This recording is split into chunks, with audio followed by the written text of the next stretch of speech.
Chapter 316. She struggled a few times to sit up, but her feet suddenly touched something soft. She was shocked and shrank into a corner. With her weak consciousness, she could tell that it was a person beside her feet.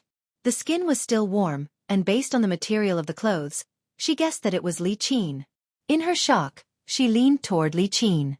Then, both mother and daughter woke up. However, in such an enclosed space, the two of them fell into a huge panic. With her weak vision, she seemed to be able to tell that they were in a car. Where were they going? After a bumpy ride, the car suddenly came to a steady stop. Then, there was a deathly silence. Yun Na's shoulders trembled. In her great fear, she seemed to have lost the ability to think. She only hoped that time would stop at this moment. She didn't even know what was waiting for her next. Would it be hell? She trembled as her imagination ran wild. Just as she was at a loss for what to do, the car door was suddenly flung open. Li Dongqiang stood outside the car with a group of ruffians with a cigarette in his mouth. He sneered a few times and pulled Yun Na out of the car by her hair. She screamed.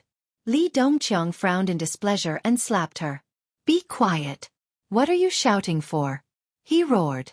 Yun Na looked at him with teary eyes. Her mouth was taped shut, so she couldn't speak at all.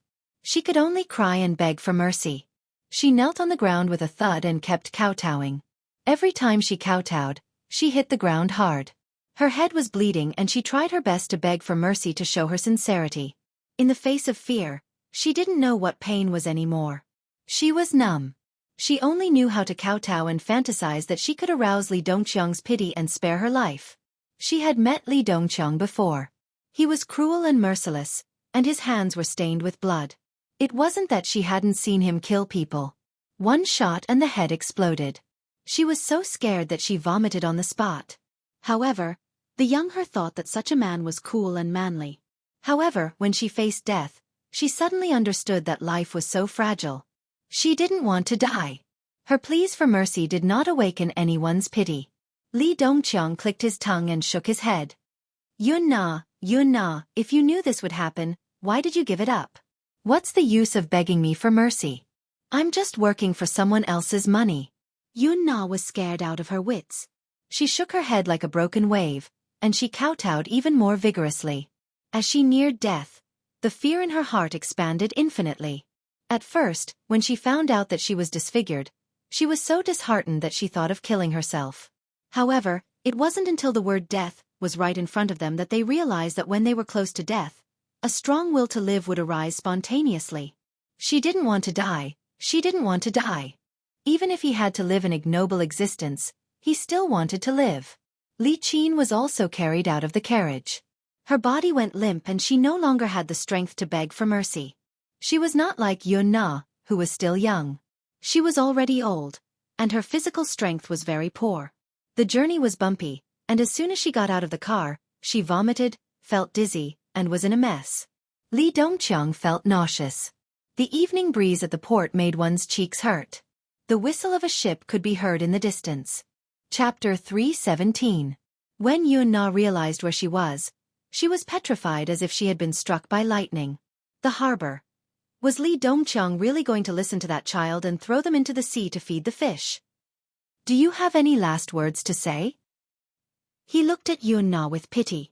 She had been playing with them since junior high, so it was inevitable for her to develop some revolutionary feelings.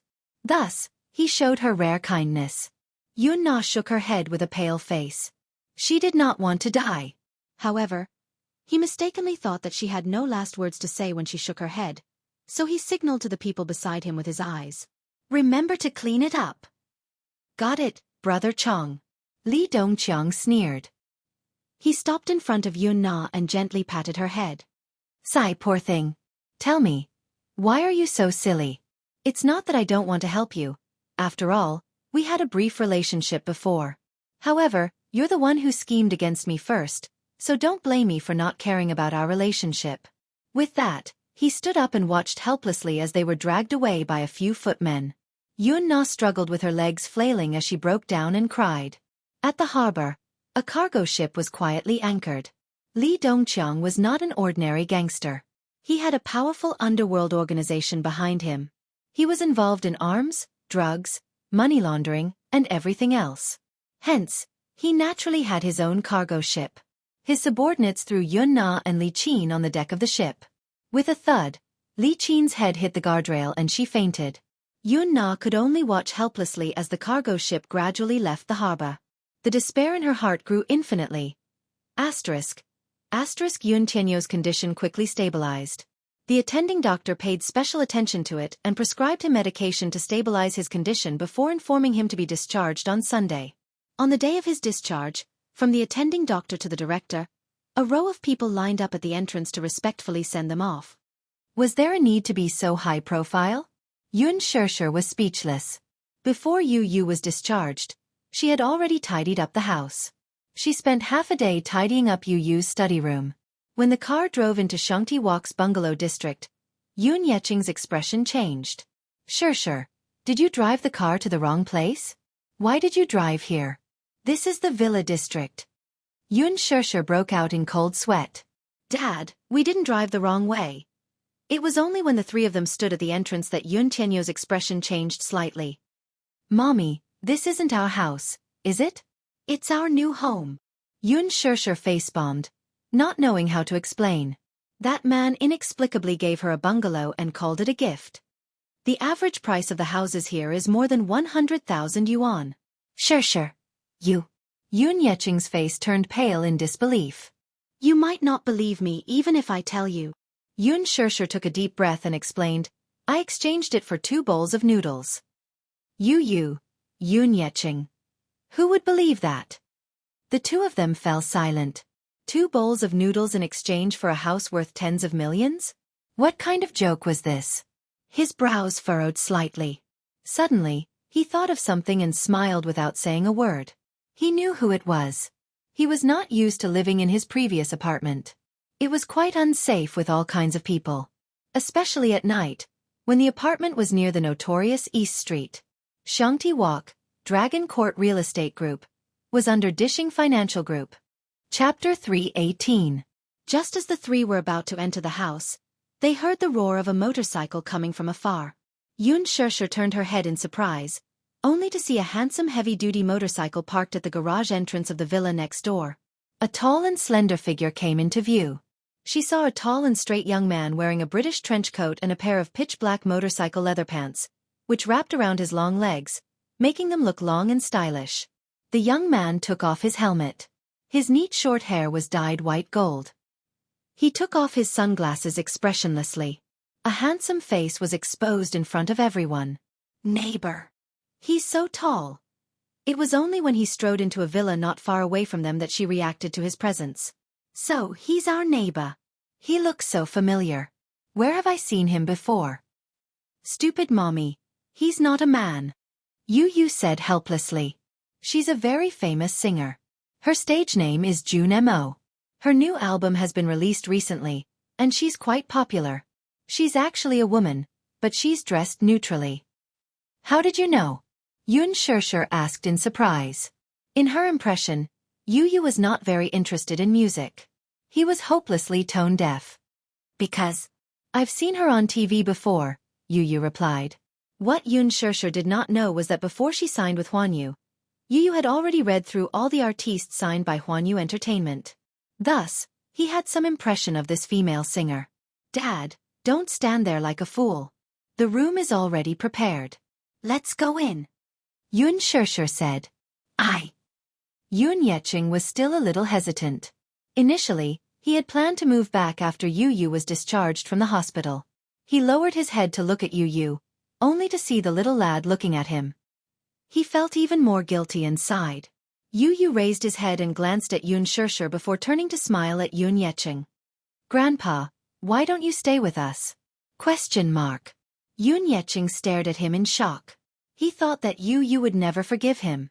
She even thought that the estrangement between them would never be erased. A warm smile appeared on Yu's face. Grandpa, don't worry. It's Mommy's wish to be filial to you and serve you in your old age. You're old now, so we should all be filial to you. Yu is so sensible. Xianxia happily planted a kiss on his cheek. She looked up and said, Dad, look. Yu has already said so.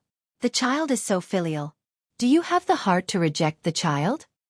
Yes, yes, yes. Yun Yeqing nodded profusely as he repeated the word, yes, several times in a row. His eyes could not help but moisten. The three of them chatted and laughed as they entered the villa. Monday. Yun Shishir woke up early, dressed up, and rushed to the headquarters of Huanyu Entertainment. The next night, Qin Zhou specially sent her a message, repeatedly reminding her not to be late. According to tradition, before the signing ceremony, there would be a personal interview with Huanyu's senior director, Ji Lin. Ji Lin, nicknamed Ji Yanluo, was famous for being strict and had a strong sense of punctuality. If the appointed time was not up, he would not be lenient. Previously, there was a newcomer who was good in all aspects, but because he missed the interview, he directly cancelled the contract without mercy. Chapter 319. Just when she was anxious, a Maserati stopped steadily in front of her. The window was lowered, and a handsome young man's feminine face appeared. Yun Shishir frowned slightly and recognized him at a glance. No, it was her. Jun Mo lived in the villa next to hers.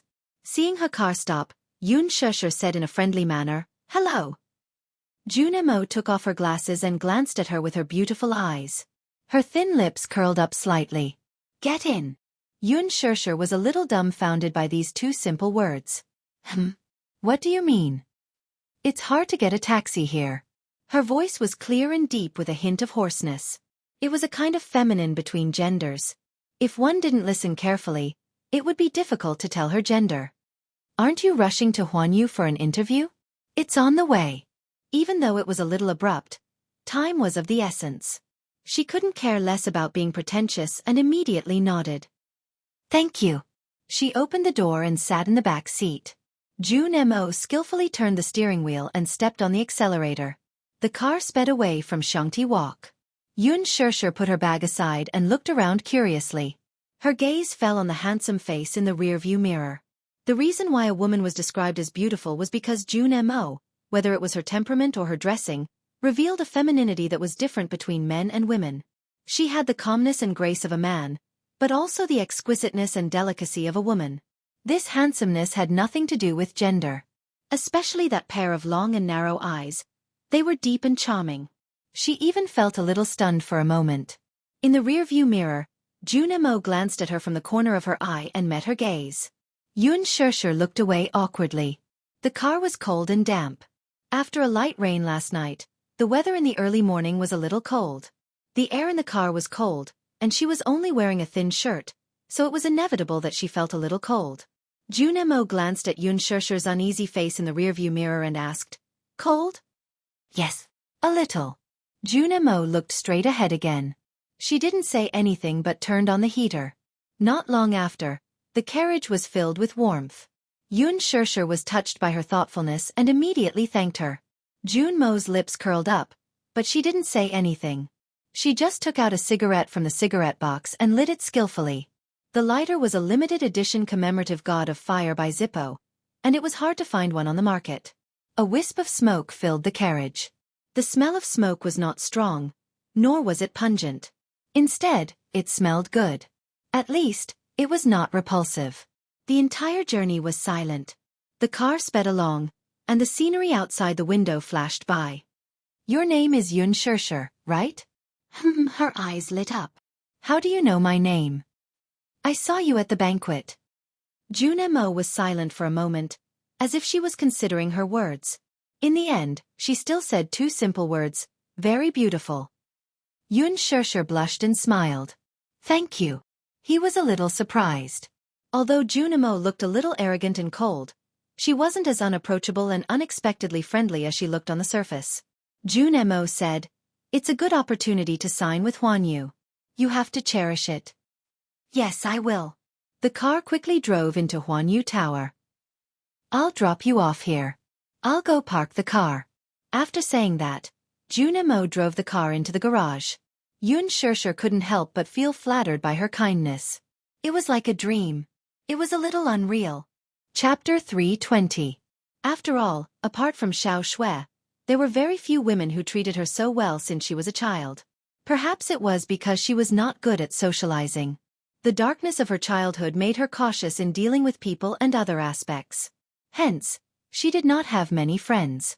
Therefore, she cherished this rare kindness very much. She looked down at the time. There was still some time before the interview. When she walked out of the elevator, Xianxia seemed to have just arrived at the company. When he saw her, he was a little surprised. Ah, sure, you're here so early? Yes.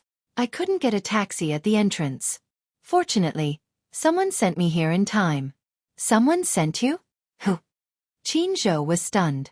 What a coincidence. I think it's June Mo. She learned her name from Yu. June Mo? Xianxia frowned slightly. Where do you live now? Xiangti Walk. Xianxia was stunned. Xiangti Walk was a famous mansion in the capital. Where did she live? That's a mansion. Why do you live there? I won the lottery, Xianxia said awkwardly. You're so lucky. Xianxia sighed sincerely.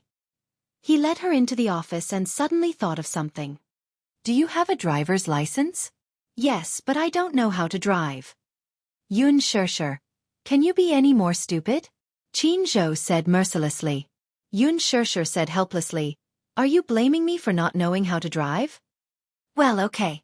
After you sign the contract, I'll arrange a car for you to take you to and from work. Xianxia said and brought her into the office. He filled in some information for her and patiently reminded her. The person who will be interviewing you later is Huanyu's entertainment director. He's famous for being strict and nicknamed Ji Yanluo. You have to be careful during the interview. Yes, I will. Xianxia finished filling in the information and suddenly looked up. If I sign the contract, will I have my own manager? There is. Xianxia took her information and looked through it carefully. Who will it be? Of course it'll be me. Xianxia smiled and said, Xianxia specifically asked me to take care of you. If you sign the contract with me, I'll take good care of you. Xianxia was Huanyu's ace manager. Whether it was his skills, resources or background, they were all top-notch. Just making Gu Xingze famous was an achievement that no one in Huanyu could compare to. Even a natural idol like Gu Xingze would not be able to reach his current status without Xianxia's support. She had to admit that he was a very powerful person. If Gu Xingze was the king of the entertainment industry, then Xianxia could be described as the prime minister who supported the emperor wholeheartedly. Gu Xingze was able to get a role in a Hollywood blockbuster as soon as he debuted. He had signed several fashion commercials and produced a large number of albums. The reason was that Xianxia had a considerable amount of resources. What was the most important thing in the entertainment industry? Arranged in order, resources, background, strength, talent, aptitude, and appearance. Appearance could be remolded, and it was fine if one was not strong enough. However, resources and background were often things that could not be obtained even if one begged for it. People in the entertainment industry never dared to say harsh words and promote whoever they wanted. However, Xianxia had the confidence to do so. No matter who it was, as long as he said harsh words and supported them with all his heart, they would definitely become famous in his hands. Many popular artists had thrown him an olive branch and even hired him with a lot of money, but Xianxia was unmoved. Chapter 321. He only had one artist, Gu Xingze, under him. If he spent all his resources on him, others would be jealous. The entertainment industry was full of dangers. Gu Xingze was naturally worried about assigning Xianxia to another manager. He was afraid that he would be devoured until not even his bones were left. Therefore, Xianxia personally came to manage Xianxia. Resources were another matter. At least with Xianxia's methods and background, he was definitely a reliable manager. Xianxia urged, fill in these documents first. The director's office is next door. I'll bring you to see him. There were only 2 offices on the 18th floor of Huanyu. One was for Ji Lin, and the other was for Xianxia. It was obvious that Xianxia had a pivotal position in Huanyu. Xianxia had just finished filling in a stack of documents when Xianxia took out another stack of documents like magic. She was stunned. Why are there so many? These are all model contracts. Take a closer look. After the interview, the director will sign it. Is it a contract to sell myself? She rolled her eyes suspiciously. Xianxia rolled his eyes back and smiled evilly. Yes, it's a contract to sell yourself.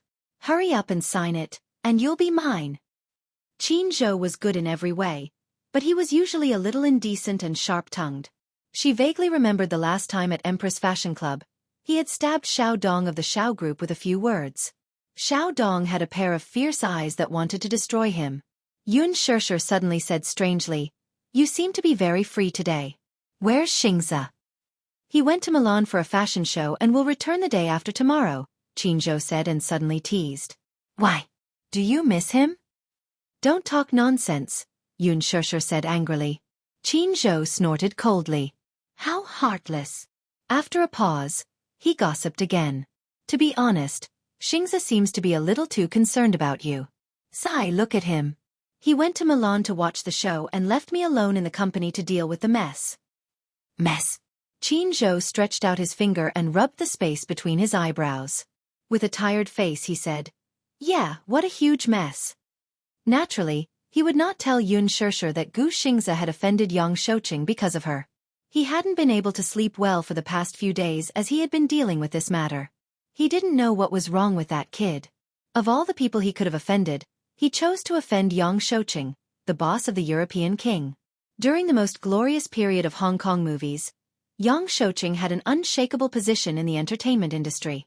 Even though Hong Kong's movies were gradually declining, Elder Yang's status was still there.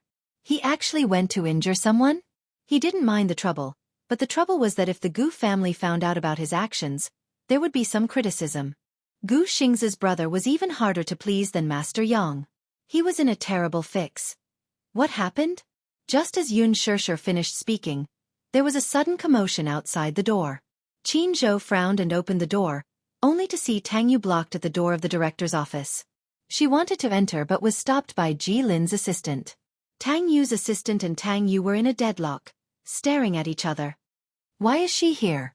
Didn't she already terminate her contract?" Xianxia sneered and muttered. "She still dares to look for Ji Yanluo. Is she looking for a scolding?" Chapter 322. Tang Yu terminated the contract?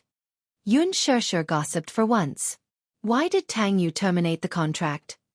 Xianxia turned around and complained, "My dear miss, don't you read the entertainment news on a regular basis?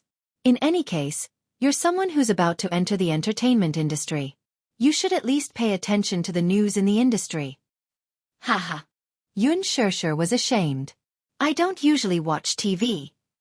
You tell me." Xianxia's gossipy soul was burning fiercely. Xianxia sneered. "What else can it be?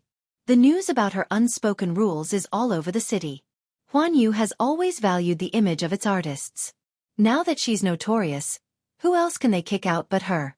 Not only that, as an artist, a few advertisers have withdrawn their contracts with her. The few movies she signed were forced to change actors midway. The losses are huge. She even has to pay the liquidated damages to the company." Xianxia's lips twitched. Unspoken rules?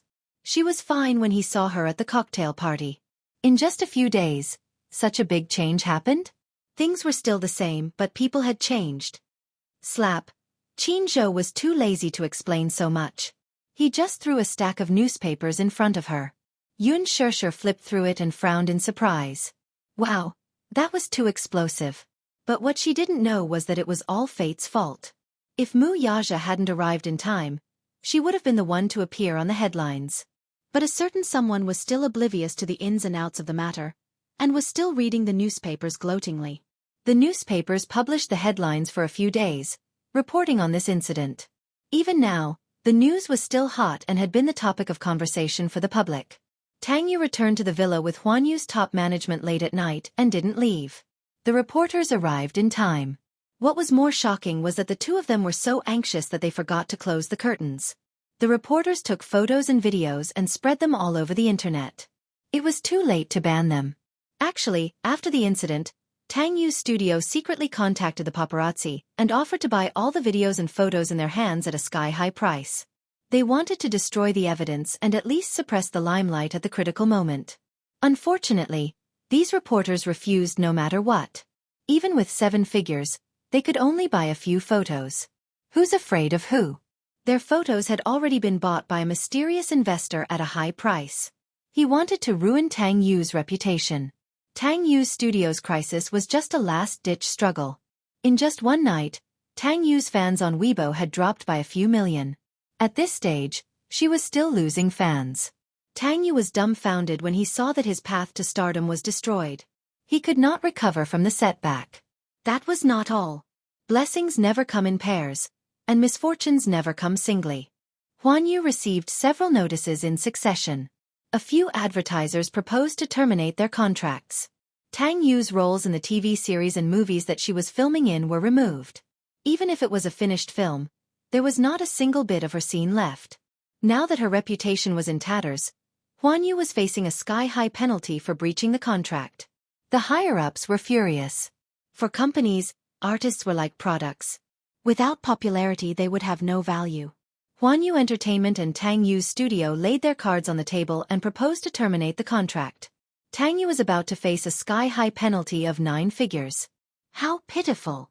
A pitiful person must have something hateful, Xianxia said. Chapter 323. Stop fooling around. Xianxia slapped his hand away. Just as Tang Yu was feeling depressed, she saw that Qin Zhou's office was open. She rolled her eyes and walked in with a smile. Nobody knew what she was thinking. Chairman Qin. When she saw him, she would first sweetly compliment him. Qin Zhou held shares in Huan Yu. Therefore, artists and staff who were of a lower level had to respectfully address him as Chairman Qin, even if they weren't A-listers. Qin Zhou knew that she was up to no good. He rolled his eyes lazily. What? Tang Yu was about to speak when she entered the room. She was dumbfounded when she saw Xianxia, who was sitting at the side and signing an agreement. Xianxia. Why are you here? It's none of your business. Mind your own business. Qin Zhou reminded her coldly. Tang Yu remembered what she was here for.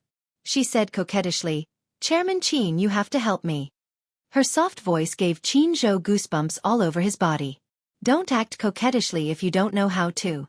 As soon as he spoke, he felt a chill run down his spine and goosebumps appeared all over his body. Help you with what? I don't know which B*TCH did this to me. My reputation is ruined and the company wants to terminate my contract. Chairman Qin, you have a lot of say in the company. Also, you're such a good friend of Director Ji. Can you talk to Director Ji for me? Tang Yu felt wrong too. She was a little drunk at the cocktail party that day. In order to seek a better future, she clung on to Mu Yaja, thinking that she could climb into his bed. Little did she expect that he would throw her into a car and drive her to Li Wenqing's villa. Li Wenqing was one of Huan Yu's top executives and one of the company's shareholders. He also had a seat on the board of directors. He had played with many women. In a way, he could be considered Tang Yu's old flame. They had been together for a while. The few movie contracts that Tang Yu accepted were all resources provided by him. Tang Yu was a little surprised to see him. However, she thought that it was all arranged and that he had personally picked her. She did not suspect anything. Li Wenqing was also a little suspicious when he saw her. Didn't he personally pick the newcomer from the cocktail party? Her name was Xianxia. Why did he send Tang Yu instead? However, in the middle of the night, he had nowhere to vent his lust. As soon as Tang Yu entered the room, the two of them were entangled together. After that, he didn't expect that he would be plotted against. The pictures and text were well illustrated, and the evidence was conclusive. No matter how capable the public relations team was, they were at their wits' end. It would be difficult for them to clear their names. Qin Zhou had a headache and waved his hand. Get lost. Don't bother me. I'm also in a mess. I can't even save myself. There's still a mess that gives CEO Qin a headache. Qin Zhou was annoyed. Tang Yu, now that things have come to this, nobody can save you. If you really want me to point you out a way out, seeing that you're young and have good potential, I'll be kind and introduce you to a film contract. Tang Yu's eyes brightened. He couldn't hide his excitement. Really? President Qin, I knew you wouldn't leave me in the lurch. What kind of movie is it? Qin Zhou smiled evilly. Golden Lotus 3D. F***CK. Playing with her? Jinping May 3D? That was a third-rate movie, okay? What was this? What kind of kindness was this? He was obviously kicking her when she was down. Was he waiting to see her embarrass herself? No matter what, she was still a B-list starlet. She was also a popular teen idol. How could he let her star in such a low-class movie? You! Tang Yu was so angry that her face turned red. Chapter 324. I'm a teen idol, and you want me to star in a third-rate film? Tang Yu said angrily. Oh, you're still flattering yourself? Teen idol? You made such a big scene this time, and the video is all over the city. Who hasn't seen you naked? Why are you being so pretentious? Qin Zhou mocked. Tang Yu was speechless. Don't underestimate this resource. How many female stars are lining up to be in it? For a role in it, they're fighting so hard. Don't you care? Qin Zhou said disapprovingly. This was a blatant humiliation. Tang Yu felt so ashamed that she couldn't show her face. She said angrily, President Qin, are you hitting me when I'm down? Qin Zhou pretended to be wronged. Oh, you're biting me. I'm helping you out of kindness, and you're saying that I'm hitting you when you're down. Really, humph. Recommending you to this film is already a compliment to you. Don't you know what your reputation is? Even if it's for my sake, the director might not choose you. You! Tang Yu was so angry that she stomped her feet. Suddenly, she glanced at Xianxia from the corner of her eye. The latter's pen paused, and she felt a chill run down her spine. She looked up and saw Tang Yu glaring at her. What was this? She got shot even when she was lying down? Xianxia, what are you doing in Huanyu? Signing a contract, Xianxia said coldly. Signing a contract? Tang Yu was shocked. You signed a contract with Huanyu just like that? Usually, it was impossible for a newcomer to sign a contract with Huanyu Entertainment right after their debut unless they had a strong background. No matter how good their qualifications were, they were the first in history to sign a contract with the headquarters right after their debut. There were two big studios under Huanyu. Usually, newcomers who just debuted would sign a contract with a studio first. Huanyu would only seriously consider signing a contract when they had some fame. As the dream factory of the entertainment industry, Huanyu's requirements to sign a contract were very high. Tang Yu's eyes were sharp. She saw the contract in her hand. It was indeed a model contract, and there was also a signing letter. She was so jealous that her eyes turned red. It was scary. B*TCH, I don't know what kind of despicable methods she used. Who are you talking about? Without waiting for Qin Zhou to speak, Xianxia asked coldly, Watch your mouth. Tang Yu was stunned. At the banquet, Xianxia was considered a gentle and soft persimmon. Why was his mouth so sharp today? He was no longer as submissive as before. Or was it because she had lost her power that even a newcomer who had yet to debut did not put her in her eyes? When a tiger leaves the plains, it will be bullied by dogs. Her lips curled into a smile. It wasn't that she bullied the weak and feared the strong. Previously at the cocktail party, she was worried about her image. As a newcomer, she naturally couldn't show off too much at such an occasion. Otherwise, offending one person was tantamount to offending a group of people. In the entertainment industry, seniority was the most important thing. If a newcomer who had yet to debut was too ostentatious, it was inevitable that he would be surrounded and suppressed. However, now that they were in private, what was there to talk about? You've got it upside down. Now, I'm the tiger and you're the dog. So what if I bullied you? Haven't you heard of the saying, beat a dog when it's down? Qin Zhou was surprised. This girl's mouth was quite vicious. Where did she learn it from?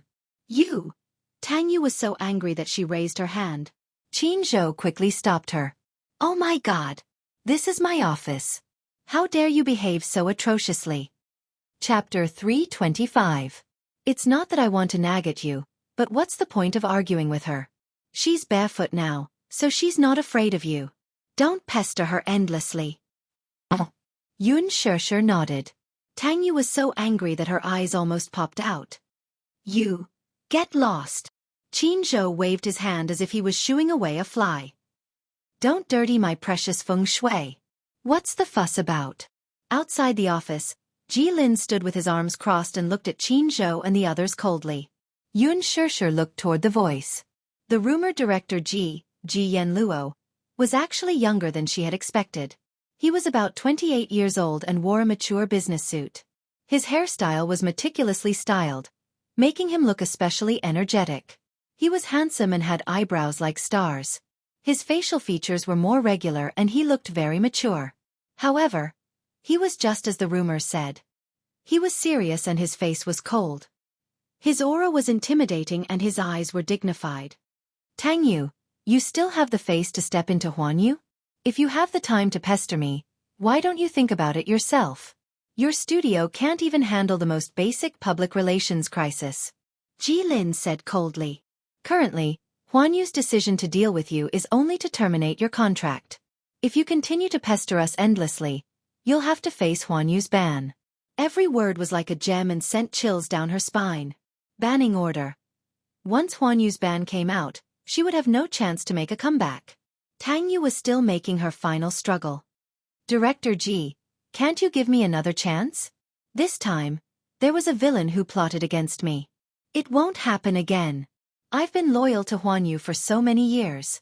Even if I didn't make any contributions, I've at least worked hard. Next time? There's a next time? Jilin said mercilessly, you don't have any acting skills or EQ.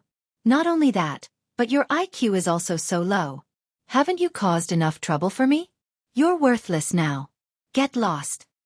Director Ji. Shut up. Jilin said angrily and pointed at the elevator. Get lost.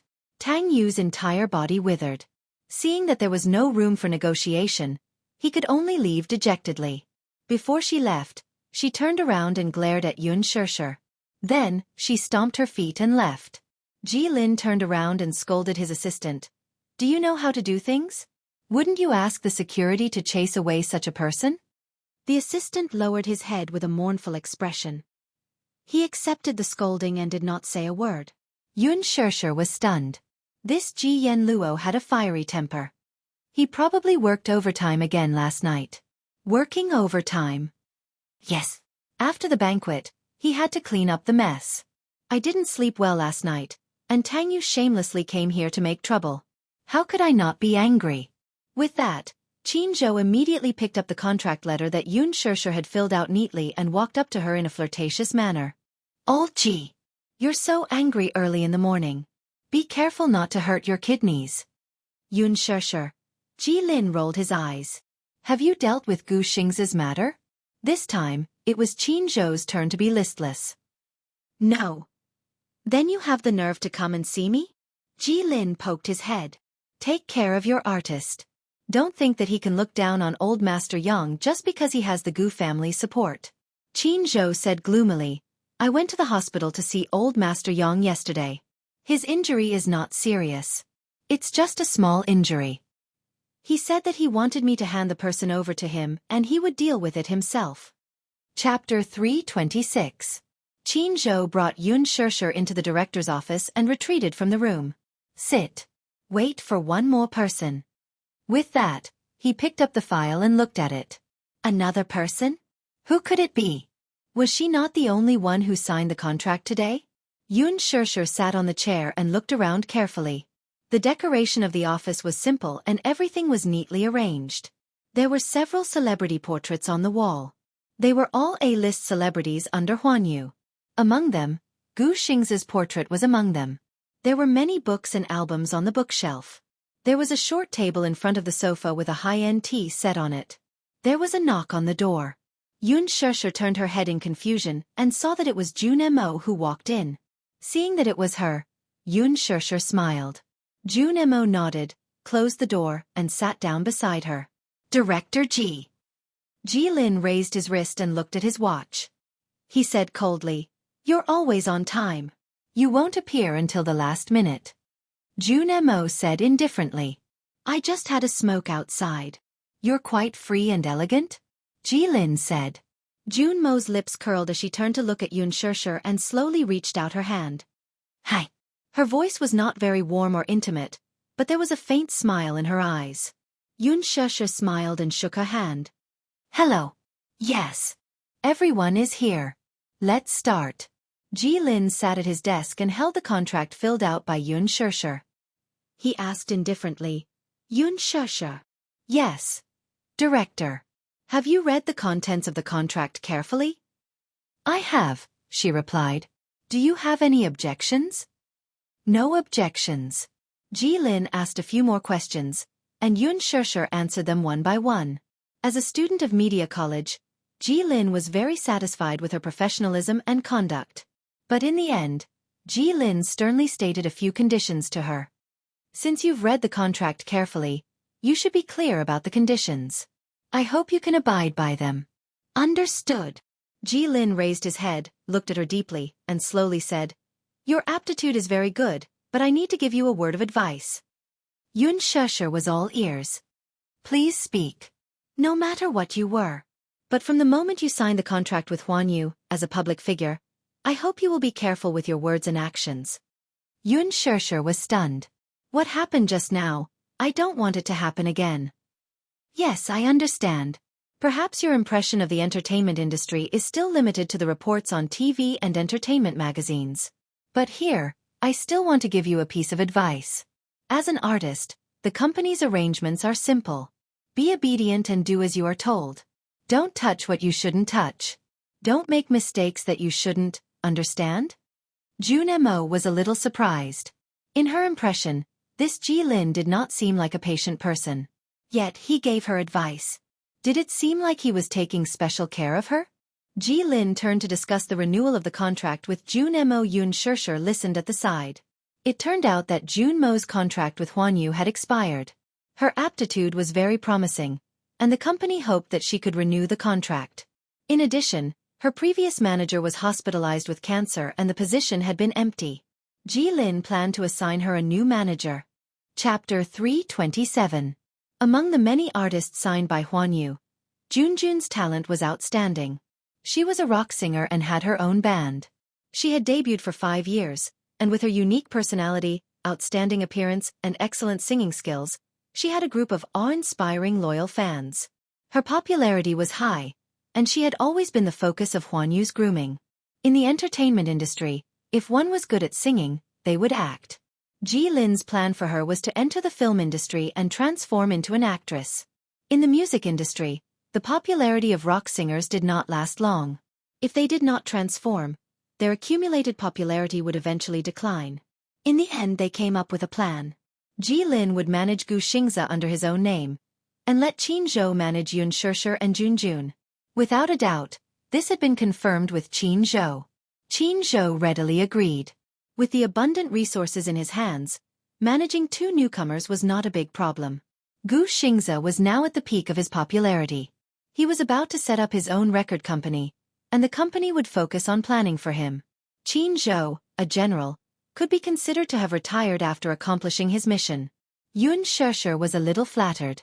For a newcomer like her to sign a contract with Yu right after her debut, and even be assigned under a top manager, was a beautiful thing that many people in the industry did not dare to dream of. Ji Lin called Jianghu in. Jianghu brought a few more contracts and asked them to fill them one by one. From now on, you are my people. Jianghu looked at them with satisfaction, his heart full of excitement. Ji Lin said, Jianghu, have you really thought it through? I have. Jianghu looked relaxed and calm, his handsome face showing calmness. I, Jianghu, have done my best to accompany Xianxia until now. Now that Xianxia has achieved success, I also want to make a comeback. As he said this, he smiled meaningfully. Men always have a strong desire to conquer, whether it's a woman or a career. After that day, the news of Jianghu and Xianxia terminating their contract spread like wildfire. Yu's internal staff was shocked. It was undoubtedly a heavy bomb. Some people were happy, while others were worried. He was happy that Jianghu had terminated his contract with Xianxia. If he could work with his top manager, with the superior resources in his hands, he would definitely be able to ride the wind and soar. Unfortunately, it was rumored that Jianghu had managed a newcomer. But before the press conference, no one knew who this lucky newcomer was. There were also some people who were surprised. In the entertainment industry, water flowed down to the bottom while people walked up to the top. Why didn't she rely on a superstar and now wanted to terminate her contract? That's a story for another day. Ji Lin put away Xianxia and Junmo's contracts, stood up and walked to them. I hope you guys can work harder. Don't make me doubt my judgment. Junemo reached out and shook Ji Lin's hand. She looked confident and proud. Thank you, Director. Thank you for your appreciation, Director Ji. I will work hard. Xianxia also shook hands with Ji Lin. Ji Lin sized her up from top to bottom. Remember, I don't look at the process. I only look at the results. Qin Zhou smiled and said, Old Ji, are you still worried about me? Don't worry. Mo and Xianxia are in my hands. I will definitely give you a satisfactory answer. Before that, you have to clean up the mess first before we talk about anything else. Ji Lin said indifferently. Chapter 328. Before that, you have to clean up the mess first before we talk about anything else, Ji Lin said indifferently. Qin Zhou was instantly depressed again. At noon, Qin Zhou, Xianxia, and Mo had a simple lunch before taking a short break in the company. Mo sat on the leather chair, adjusted it to a comfortable angle, and closed her eyes to rest. Qin Zhou led Xianxia on a tour of Huanyu's headquarters building and introduced it to her floor by floor. Huanyu's headquarters towered into the clouds and was extremely spectacular. It was a full 50 floors high and was unreachable. It was Xianxia's first time visiting this entertainment empire that was the focus of the world's attention. Huanyu had 2 major film and TV production companies and 3 authoritative media companies. Whether it was movies, TV series, or records, Huanyu had everything in one place. The huge entertainment empire was run in the entire building.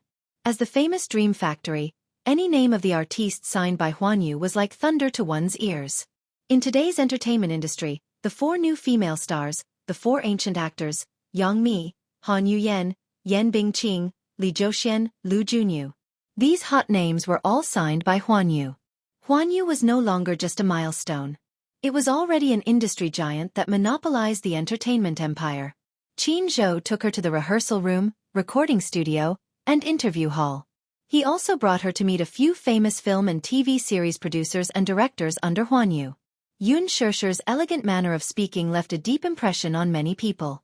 Everyone had high hopes for this newcomer. Then, Qin Zhou gave her a general introduction of Huanyu's treatment. The treatment was unexpectedly good. The remuneration ratio on the contract was very generous. Generally speaking, the remuneration ratio for the artistes signed by Huanyu was generally 70% for the company and 30% for the artistes because of the training and packaging of the newcomers. As for her share, it was 50-50. What did that mean? Let's say that according to the remuneration for the movie The Green Apple, Gu Xing's contract with Huanyu was 60% to 40%, and the remuneration was 50 million.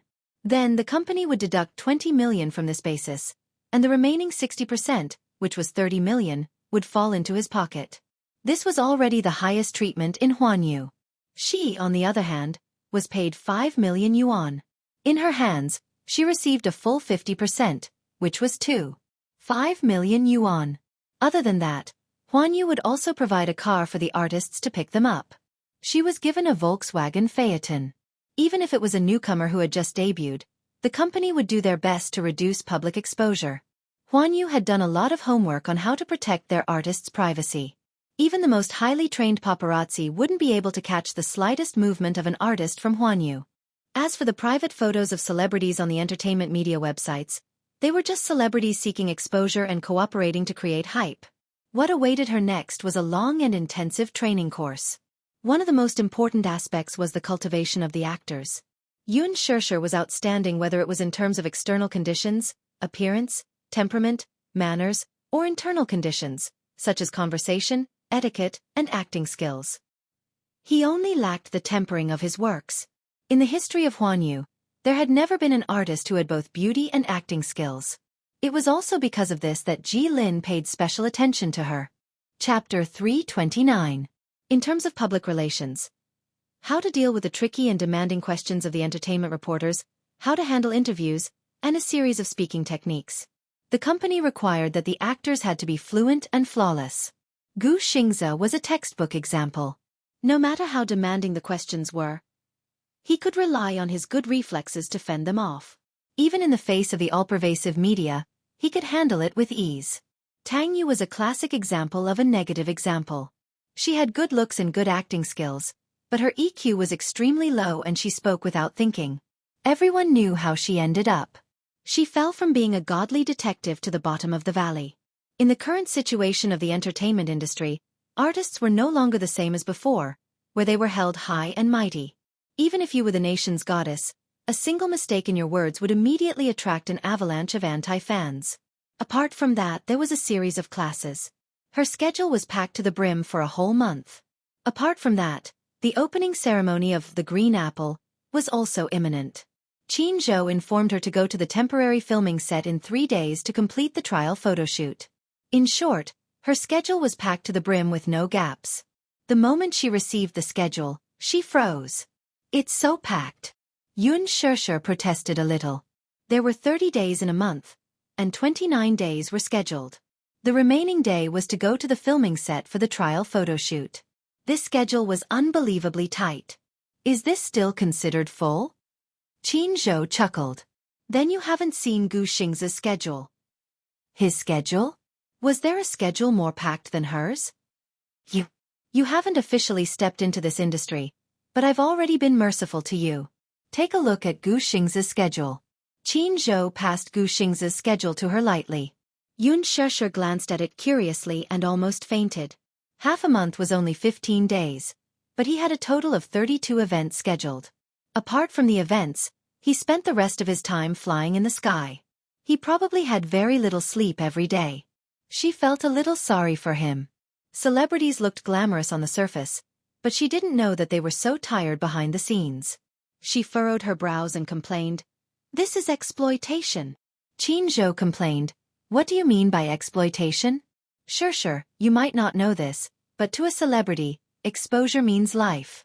This is like the same product. One is placed in the front of the supermarket, the other is placed in the corner of the supermarket. Which one do you think will sell better? Of course it's the former, she said without hesitation. As long as you understand. Xianxia suddenly said in a low voice, Sure, you have to remember that in this industry, you have to be careful with your words and actions. Just like what Yan Luoji said, if you accidentally offend someone, they might even ban you from the market. When that time comes, it won't be as simple as just lying in a corner. Xianxia naturally understood the meaning of his words. When the time comes, I'll definitely be kicked into the warehouse to collect dust. Smart. Xianxia smiled. Aren't you stupid? It's all thanks to President Qin's good teaching. Naughty girl, you've got guts. Now you know how to make fun of people? Xianxia scolded with a smile. In the same batch of trainees, Xianxia's name was especially prominent. Among the 15 newcomers, she was the only one who could sign a contract with Huanyu's headquarters. She had just debuted and was already the #1 female lead in a gold medal director's movie. What made people jealous was that the moment she entered the company, she was assigned to the ace manager, Xianxia. Chapter 330. Many people started to mutter in their hearts. What kind of background did this newbie have? It was obvious that Huanyu wanted to groom her. She had not even debuted, but she was already chosen by a famous director and was given the role of the female lead. Lin Fengtian was a famous gold medal director in the entertainment industry. He had always been strict, but he actually chose an unknown newbie? In the history of the entertainment industry, there was no example of Lin Fengtian's movies not being popular. Many people racked their brains and still could not get a supporting role in his movies. Not only that, many celebrities were not qualified to be invited to Huanyu's annual cocktail party. Not only did Xianxia receive Gu Xing's invitation, she even became Gu Xing's female companion. Putting all these aside, being able to directly sign a contract with Huanyu's headquarters made many people so jealous that they gritted their teeth. What was even more frightening was that she had an ace manager behind her. It would be a miracle if this newbie did not become popular. Among the newbies, many were jealous of her. She had not even debuted, but she already had such excellent resources.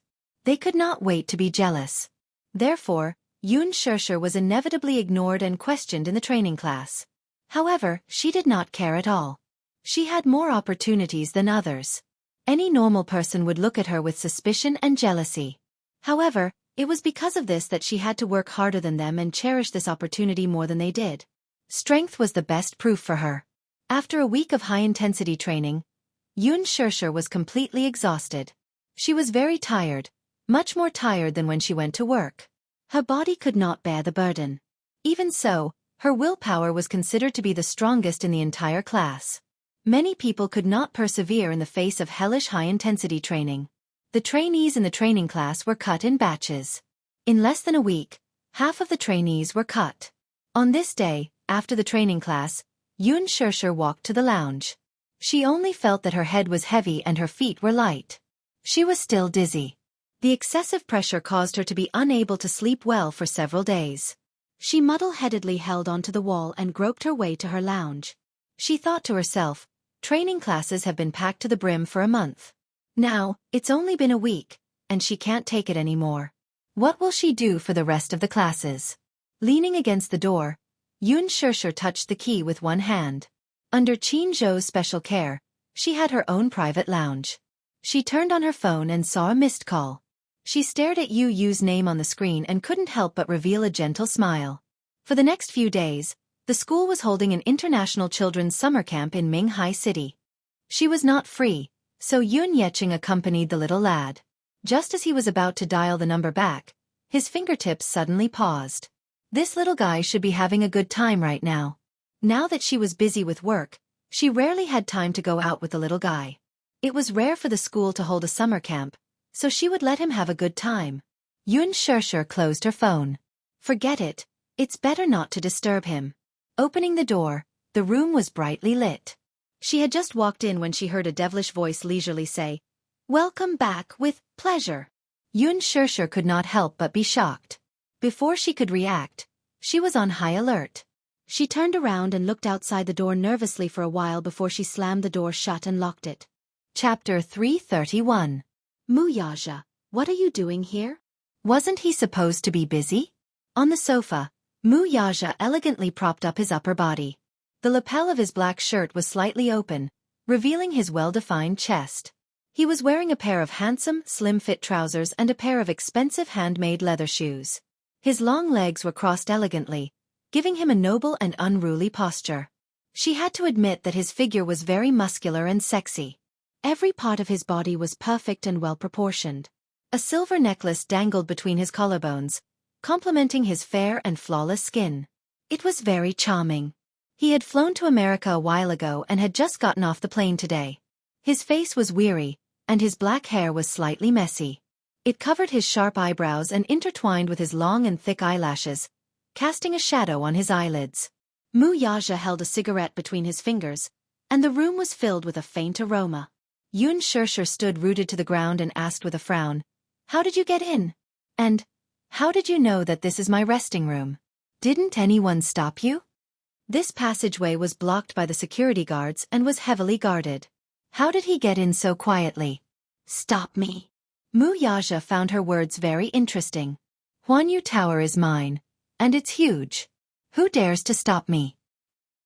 His words did make some sense. "Aren't you afraid of being photographed by the reporters?" Xianxia said helplessly. "What a stiff tone. It sounds very uncomfortable." Wuxia smiled devilishly. He put out the cigarette and hooked his finger at her. "Xia, come here." "Xia." This was the first time he had called her by her name. His tone was devilishly charming with a hint of gentleness. Xianxia was caught off guard, and a part of her heart collapsed. "Come here." Seeing that she wasn't moving, a hint of displeasure appeared on his face. Xianxia could faintly smell danger. She shook her head and took a few steps back. With her back against the door, she said gloomily, "I'm not going over." Wuxia curled his lips, his thick eyelashes hiding the mischievous smile in his eyes. "Why? She also has a little temper." "No, Mr. CEO, how would I dare to be angry with you?" Wuxia's lips curled into a smile. "Come here then." She turned her face away awkwardly and stood still. Wuxia found her awkward look very interesting. "You know what? The more you act like this, the harder it is for me to restrain myself." Xianxia blushed. The ambiguous meaning in his words was obvious. She immediately frowned and said, "Are you a beast?" "I'm hungry." Wuxia's tongue curled into a frivolous smile. "A hungry man is very scary. Don't try to arouse my desire to conquer." Then, he leaned forward calmly. "Good girl, come here." "Hey. Do you want me to go over, or do you want to come over?" Leaning back in his chair, Wuxia lowered his gaze and answered, 3, 2, 1. Wuxia pretended to get up. Xianxia couldn't help but shudder when she saw this. She quickly braced herself and walked over. The man was leaning on the sofa with one hand supporting his head and a mischievous smile on his lips. Muyaja you. Ah. Chapter 332. Before she could finish her sentence, Muyaja grabbed her wrist and pulled her into his embrace. His slender fingers lifted her chin. The man couldn't wait any longer as he lowered his eyes and kissed her lips. His body missed her a little. In the past few days in America, he had missed this woman all the time. He missed her shy and coquettish look. He missed the way she glared at him angrily. Even more, he missed the way she shyly waited under his body. Extremely charming. He missed her as if he had been poisoned by some kind of parasite. It was as if only she could cure the poison in his body. She was his poison and also his antidote. The tip of his tongue hooked into her slightly opened lips and danced around her sweetness. The faint fragrance of smoke lingered between his lips and teeth. Xianxia's heartbeat suddenly sped up, and a flirtatious blush surfaced on her cheeks. At first, the kiss had a hint of attacking a city. He pressed on step by step, and she retreated step by step. However, gradually, his kiss slowly became gentle. Muyaja supported his body with one hand, and the other domineeringly wrapped around her waist. He got up slightly and lazily leaned against the sofa. He hugged her to sit on his knees, and with one hand holding onto her thighs, his right hand tightly wrapped around the back of her neck. Using this position, he deepened the kiss. The tip of his tongue gently traced the shape of his lips. The kiss was soft, gentle and soft, but it also seemed to have a faint trace of electricity. A trembling numbness instantly spread throughout her limbs and bones, and her body unconsciously began to heat up. The instinctive reaction hidden deep in her heart was easily dug out by him. Xianxia's breathing lost its stability and became slightly rough. Yilan's kiss always had a terrifying magical power that could easily ignite the passion in the depths of her heart. Muyaja smiled mischievously. His left hand evilly lifted her lapel and casually untied her knot. His ice-cold fingertips seemed to brush across her collarbone and skin. Xianxia was shocked and reached out to hold his hand. "What are you doing?" Eat you. "I don't understand you." Xianxia blushed as if she didn't understand the hidden meaning in his words. Muyaja smiled and held her fingertips, guiding them to his chest. When her fingertips touched his buttons, Xianxia's face immediately turned red. He had become more sensitive after not touching her for a few days. It was just a deep kiss, but her face was completely red, all the way to her ears. It was kind of cute. Muyaja said, "I didn't say that I was hungry. Woman, feed me. If you're hungry, let's go eat." Xianxia was both embarrassed and annoyed. "Woman, do you really not understand or are you pretending not to understand?" Muyaja licked and kissed the corner of her lips. The tip of his nose pressed against hers as he said softly, "Eat you, don't you understand?" This time he understood. But Xianxia sucked in a deep breath of cold air. She swallowed hard and pressed her hands against his chest. No. No. Why can't I sleep with my woman? Why was this man so domineering? Xianxia was a little angry. She was extremely tired now and wanted to eat a full meal. Then, she wanted to take a short and comfortable nap to replenish her sleep. But heaven didn't fulfill her wish. Muyaja looked at her evasive gaze and felt a little unhappy. Thus, he pinched her chin and covered her mouth with his thin lips again. Chapter 333. Pressing against her soft lips, he said in a low voice, "I missed you." His tone was filled with rare tenderness. It was a poison that no woman could resist. It was as if it had seeped into her bones and numbed all her nerves. At that moment, Xianxia was powerless to resist. Hugging her waist, he turned her around and pressed her against the corner of the sofa as he slowly inched closer to her. She didn't even have the slightest leeway before her lips were softly sealed by his again. This time, the kiss wasn't as aggressive as before. His originally cold lips had some warmth under her tenderness. The deep kiss filled her mouth. He was no longer satisfied with just tasting her. He always craved more for her. She was like a mysterious treasure that tempted people to explore. The man's heavy body covered her body. She was so thin that she couldn't bear such strength. Her small hands pushed hard. Under the force, her lips and teeth tightened, blocking all his attacks outside the door. Muyaja reached out and pinched her chin. His fingertips pressed hard against her teeth. She felt the pain and couldn't help but open her mouth to compromise. A refreshing breath rushed in, covering her sweet lips and tongue, invading her. His attacks were gradual. Her beauty was hard to find words to describe in the world. Wuxia held the back of her neck. His slender fingers slowly entered her hair. He suddenly kissed her fiercely. In his passion, he couldn't wait to integrate her into his bones and blood. Knock, knock, knock. Someone suddenly knocked on the door. Xianxia's eyes suddenly opened and she woke up in an instant. Her fading rationality gradually came back.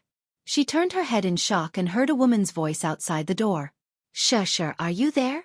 The person outside the door was actually a newcomer from the same batch as her, Jianghu.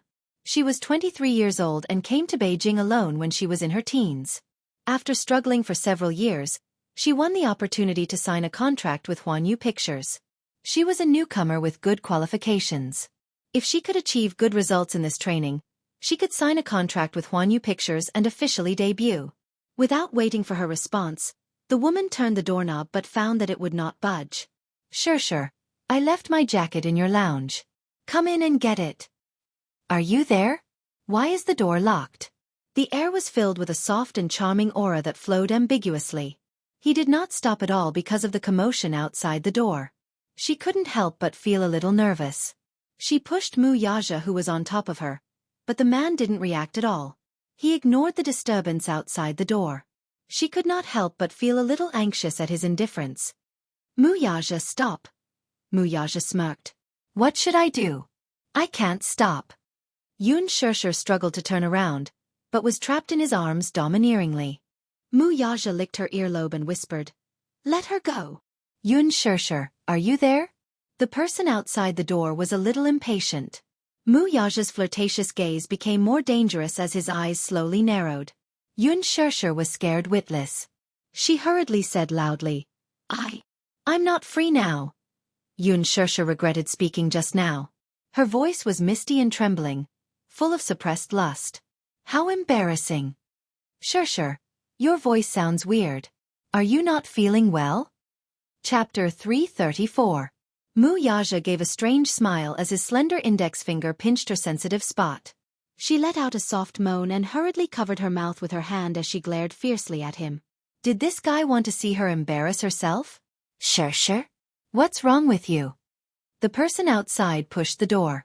Xianxia's nerves were on the verge of breaking. Even her breathing became a little hurried. Answer her. Wuxia smiled evilly, and the tip of his tongue traced the kiss mark on her neck that hadn't faded yet. That was the seal he had left on her body. Xianxia didn't know what to say and was furious. This man was obviously trying to embarrass her. Under his attack, half of her mind was in a rational state, and the other half was on the verge of collapse. I'm fine. Your coat, I'll send it to you later. There was suddenly no sound outside the door. The long silence made her extremely nervous. However, the man found her nervous look interesting, so he didn't stop attacking her and kept messing around with her body. In the end, Xianxia flew into a rage out of humiliation and wanted to stop this tense invasion. Suddenly, she felt a sharp pain on her lips. Wuxia's handsome eyes suddenly opened and a trace of scarlet flashed across his eyes. When he realized that she had bitten his lips, the anger in his eyes disappeared in a moment. In the pain, his lips quickly became numb, but he didn't retreat. Instead, he deepened the kiss with a beautiful sweet taste. The blood on his lips couldn't stop flowing. The tip of his tongue outlined, like a bloodthirsty vampire, evil and charming. He passed the sweet and fishy taste into her mouth. He wanted to let her have a taste of it. In the lounge, there was endless romance. Xianxia's tongue touched a trace of sweetness and a white light suddenly exploded in her mind.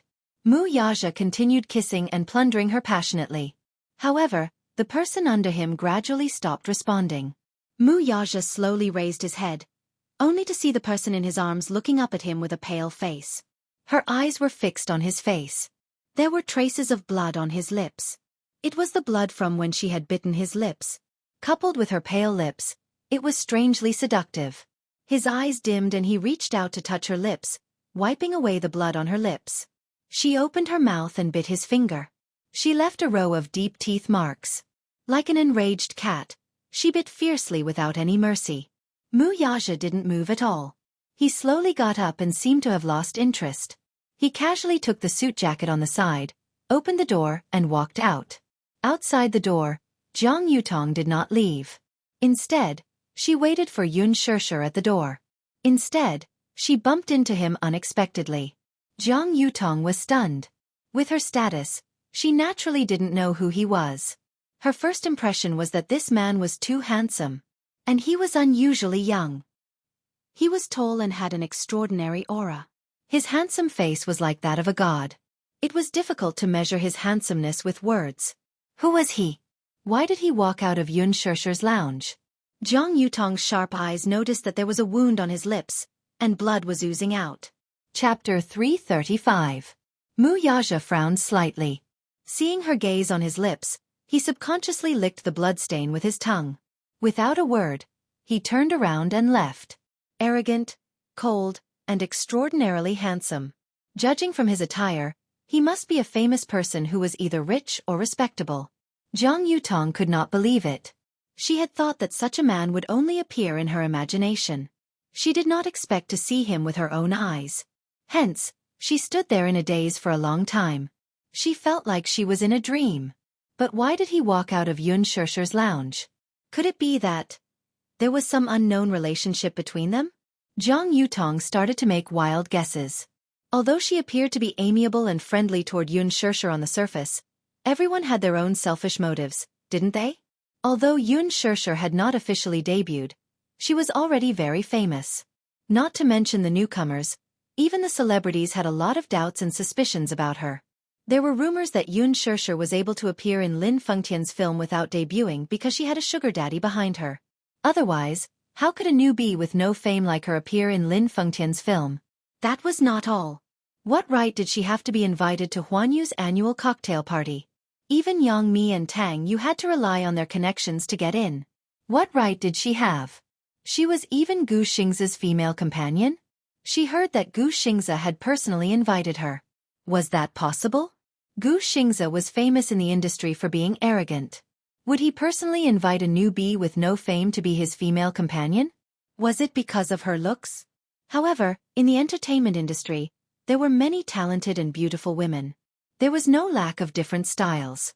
Some were sexy and hot, some were outstanding beauties, and some were pure and innocent.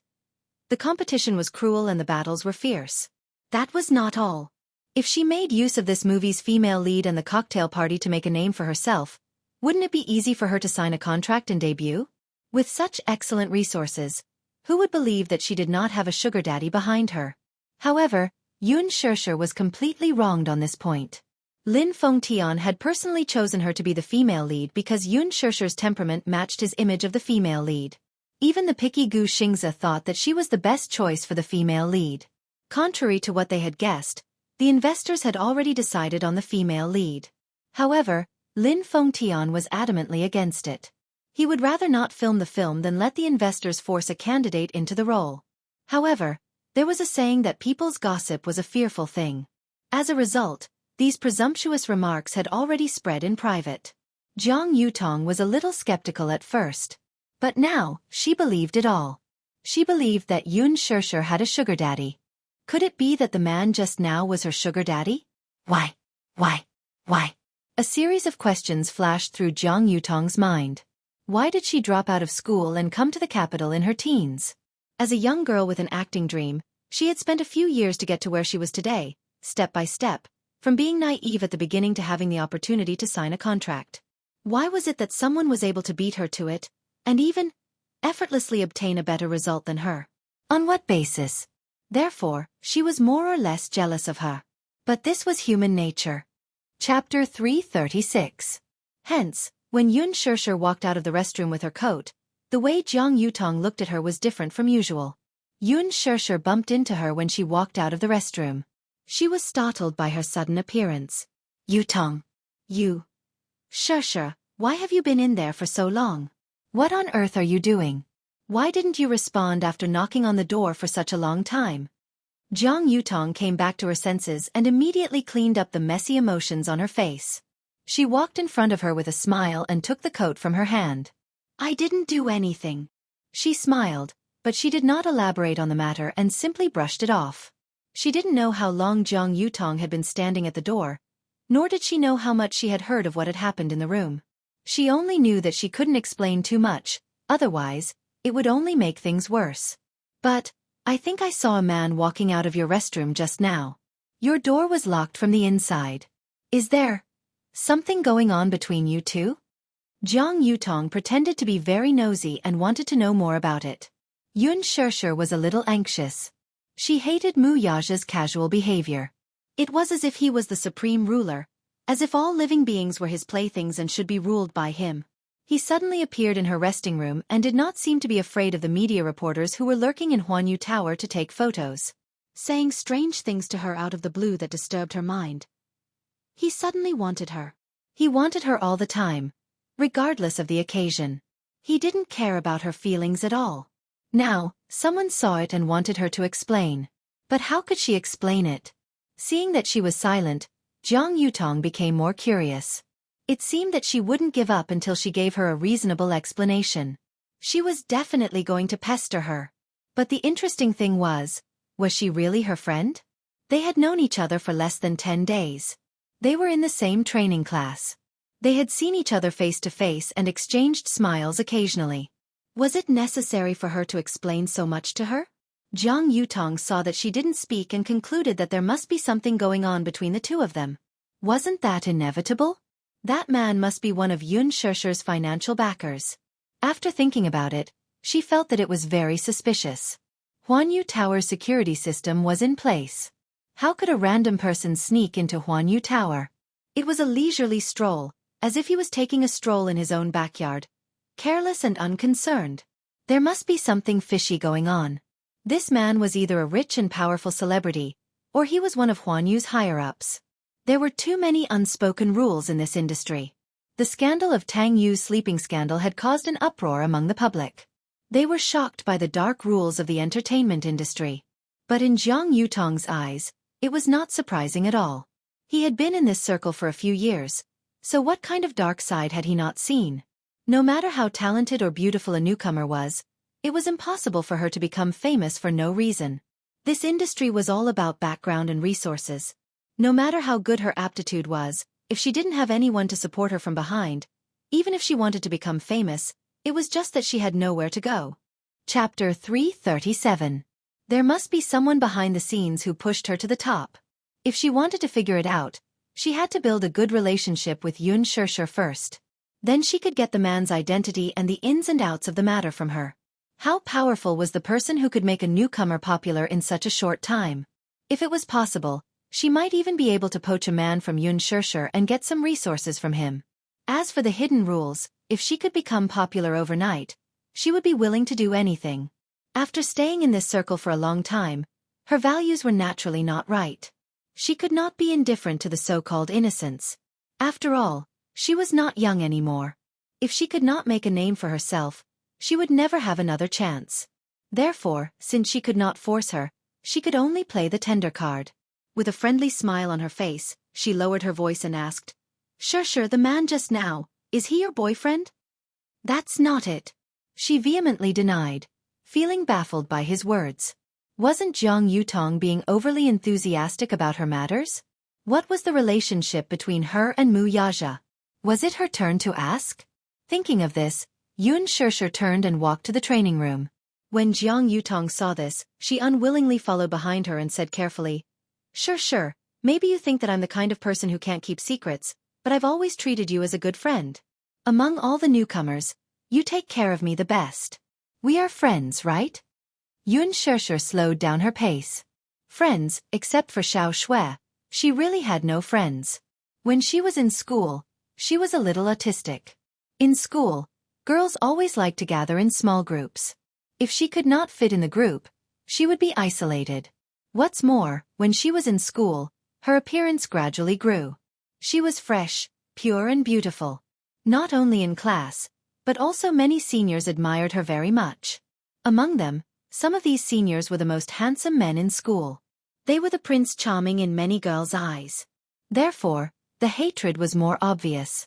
Many boys were constantly pursuing her. Every morning when they went to class, their desks would be stuffed with a stack of envelopes. Some of these envelopes contained love letters that were full of sweet nothings, while others contained razor blades and threatening letters sent by some girls. Every time, she threw them away cleanly and didn't open a single one of them.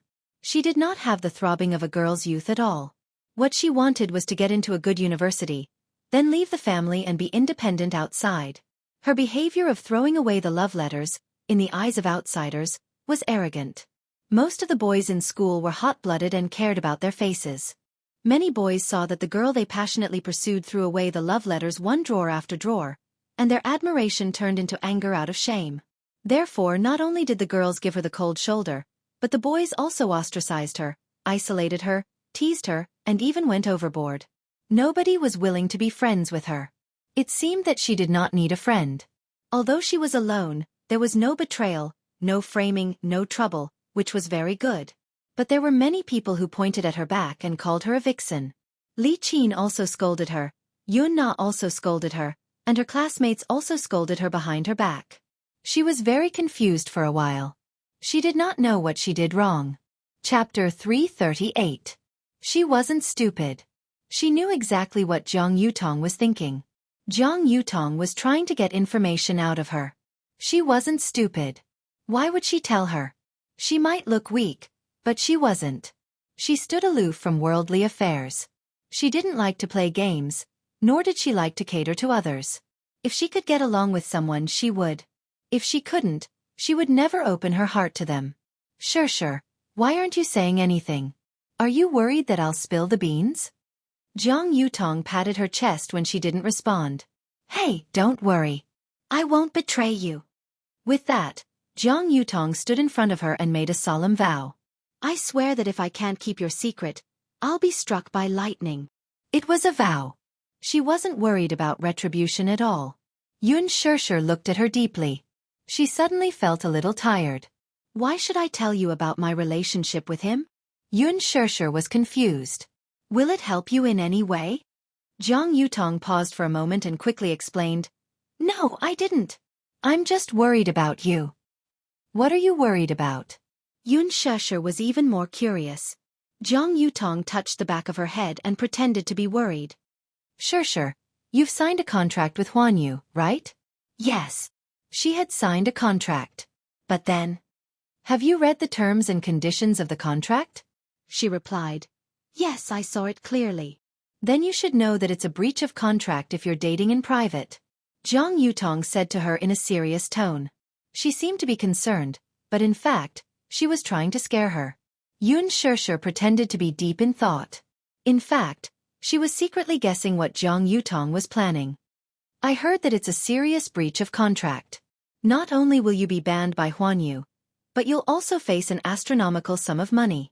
You won't be able to pay it back even if you spend your whole life. Zhang Yutong said kindly. Yun Shirshir said calmly. It's okay. He's not my boyfriend. Even if it was, so what? The entire Huan Yu belonged to Mu Yaja. However, when Yun Shirshir thought about how Mu Yaja had asked her for a sky-high penalty for breaching the contract, she shuddered. This man seemed to be capable of doing such a thing. If she made him unhappy, he didn't even need to do it himself. He could easily crush her with a single finger. Seeing her suddenly fall silent, he coldly denied it. His tone was decisive and straightforward, without even a trace of hesitation. His face was calm and composed, without any unnaturalness or guilt. It didn't look like he was lying at all. Is he really not her boyfriend? Zhang Yutong thought to herself, that's right. If such a handsome man is my sugar daddy, he's so handsome, rich, and elegant. He's like a model from an idol drama. Many people will be jealous of me if I tell them. Zhang Yutong rolled her eyes. Suddenly, she lowered her voice and whispered carefully in her ear. Sure, that man can't be the mysterious sugar daddy behind you, right? As soon as she finished speaking, Yun Shirshir raised her head abruptly. Her pair of clear eyes stared fixedly at her as her brows furrowed slightly. She seemed to have seen through Zhang Yutong's intentions. Chapter 339. Zhang Yutong's heart skipped a beat when she saw her reaction. She covered her mouth in shock. She was right. She murmured in disbelief. It can't be true, right? As she spoke, she tugged at Yun Shirshir's sleeve, her eyes burning with excitement. Shirshir. I heard from them that the reason why you can get so many resources before your debut is because you have a big sugar daddy supporting you. Are those rumors true? No. Xianxia said coldly. Oh, then what's your relationship with me? I asked you a question but you didn't answer me. Do you even consider me as your friend? Jianghu frowned and scolded her impatiently when she saw that she had sealed her mouth so tightly. Xiaxia's lips curled up coldly as she retorted, ridiculous. When did we become friends? Why don't I know about it? Jianghu was stunned by her cold question. What? She seemed to be a little lonely because of Xiaxia's indifference. She lowered her eyes and sighed absent-mindedly. I thought we were friends. She murmured, looking aggrieved and sad. She said bitterly, you're so nice to me. I thought you should treat me as a friend. Xianxia was so angry that she laughed. You thought? Your so-called thought is just your wishful thinking. Jianghu was irritated by her straightforward words. Xianxia, what do you mean? You make it sound like I'm coveting something from you. Why do you have to be so sarcastic? You've really hurt my heart. Xiaxia's face curled into a sneer as her lips curled into a mocking smile. Jianghu, what answer do you want from me? Jianghu stared at her blankly. She couldn't help but feel that Xiaxia was so aggressive. What? I'm asking you now. Why are you silent again? Xiaxia's lips curled into a smile. Let me ask for you then. You want to ask me, I'm just a newcomer. How can I be in Director Lin's film? Jianghu eyes changed. She nodded silently. Suddenly, she realized something and shook her head. That's not what I meant. Xiaxia smirked and took a step closer to her. Then what do you mean? On what basis can I attend Huanyu's annual cocktail party? What right do I have to be Heavenly King Gu's female companion? What right do I have to sign a contract with Huanyu when I just debuted? Is it related to the man you saw just now? Isn't that what you want to ask? Xiaxia was 1.7 meters tall, while Jianghu was only 1.6 meters tall. The difference in height between them was destined to make Xiaxia look down on her. Jianghu stared at her, dumbfounded. She clenched her fists tightly and wanted to say something, but she stopped herself. That was what she wanted to ask, but she had asked it so vaguely. She thought that Xiaxia, who looked dull on the surface, would not be shrewd. She did not expect her to see through her thoughts at a glance. Chapter 340. Behind her, Jianghu froze on the spot with a pale face. Her eyes were filled with hatred. She was also embarrassed. Women were creatures that held grudges. Jianghu swore to herself that she would return the humiliation she suffered in front of Xiaxia today 100-fold. However, she was a woman of her word. Therefore, when Xiaxia stepped into the classroom the next day, she was acutely aware of the crowd's judging, speculating, and questioning gazes landing on her. They were as sharp as arrows, making her feel uncomfortable as if she was being pricked by needles. She raised her head and vaguely saw Jianghu looking at her with a deep expression. She was sitting in the corner, staring at her with a gloomy expression, as if she was very appreciative of her current awkward situation. The murmurs. The murmurs made Xiaxia feel as if she had returned to her days as a student. The moment she stepped into the classroom, she was greeted with the same piercing gazes and scrutiny. From head to toe, from the outside to the inside, it was as if they wanted to dig out every corner of her body. Humans were selfish by nature. When they met something better than themselves, they would be envious, jealous, and even want to destroy it. Jianghu was such a woman. Xiaxia, on the other hand, preferred peace. She was not overly greedy or ambitious. Most of the time, she just wanted to enjoy the world in peace. She wanted to live and survive peacefully. This kind of peace had accompanied her for almost her entire life. No matter what kind of slander or predicament she faced, she could suppress herself and get through it calmly. This kind of peace might seem lonely or even cold in the eyes of outsiders. However, it was as if her life was destined to be full of misfortune. It was destined to not be peaceful. Xiaxia pretended to be calm. She hugged her textbook and sat down in her seat. But her carefree attitude caused even more whispered discussions to arise. Buzzing, buzzing, buzzing. It was as if innumerable flies were surrounding her and circling around her, disturbing her to the point that her mind was in turmoil. She looked up slightly and glanced at the indifferent faces following the murmurs. Seeing this, the Those people quickly lowered their heads and pursed their lips. They felt guilty and did not say a word. However, when Xianxia lowered her head, the murmurs started again, making her feel extremely anxious. This was terrible. There was no need to think about it. Who was the culprit behind this sudden disturbance? Jianghu must have spread some kind of rumor in the classroom to attract those suspicious gazes. The faces of those who were whispering to each other in private gradually became distorted and hideous in her eyes. They were incomparably hideous and ugly. She could no longer pretend to be calm. She pushed the table angrily and stood up, shouting, "Are you done?" Everyone was stunned.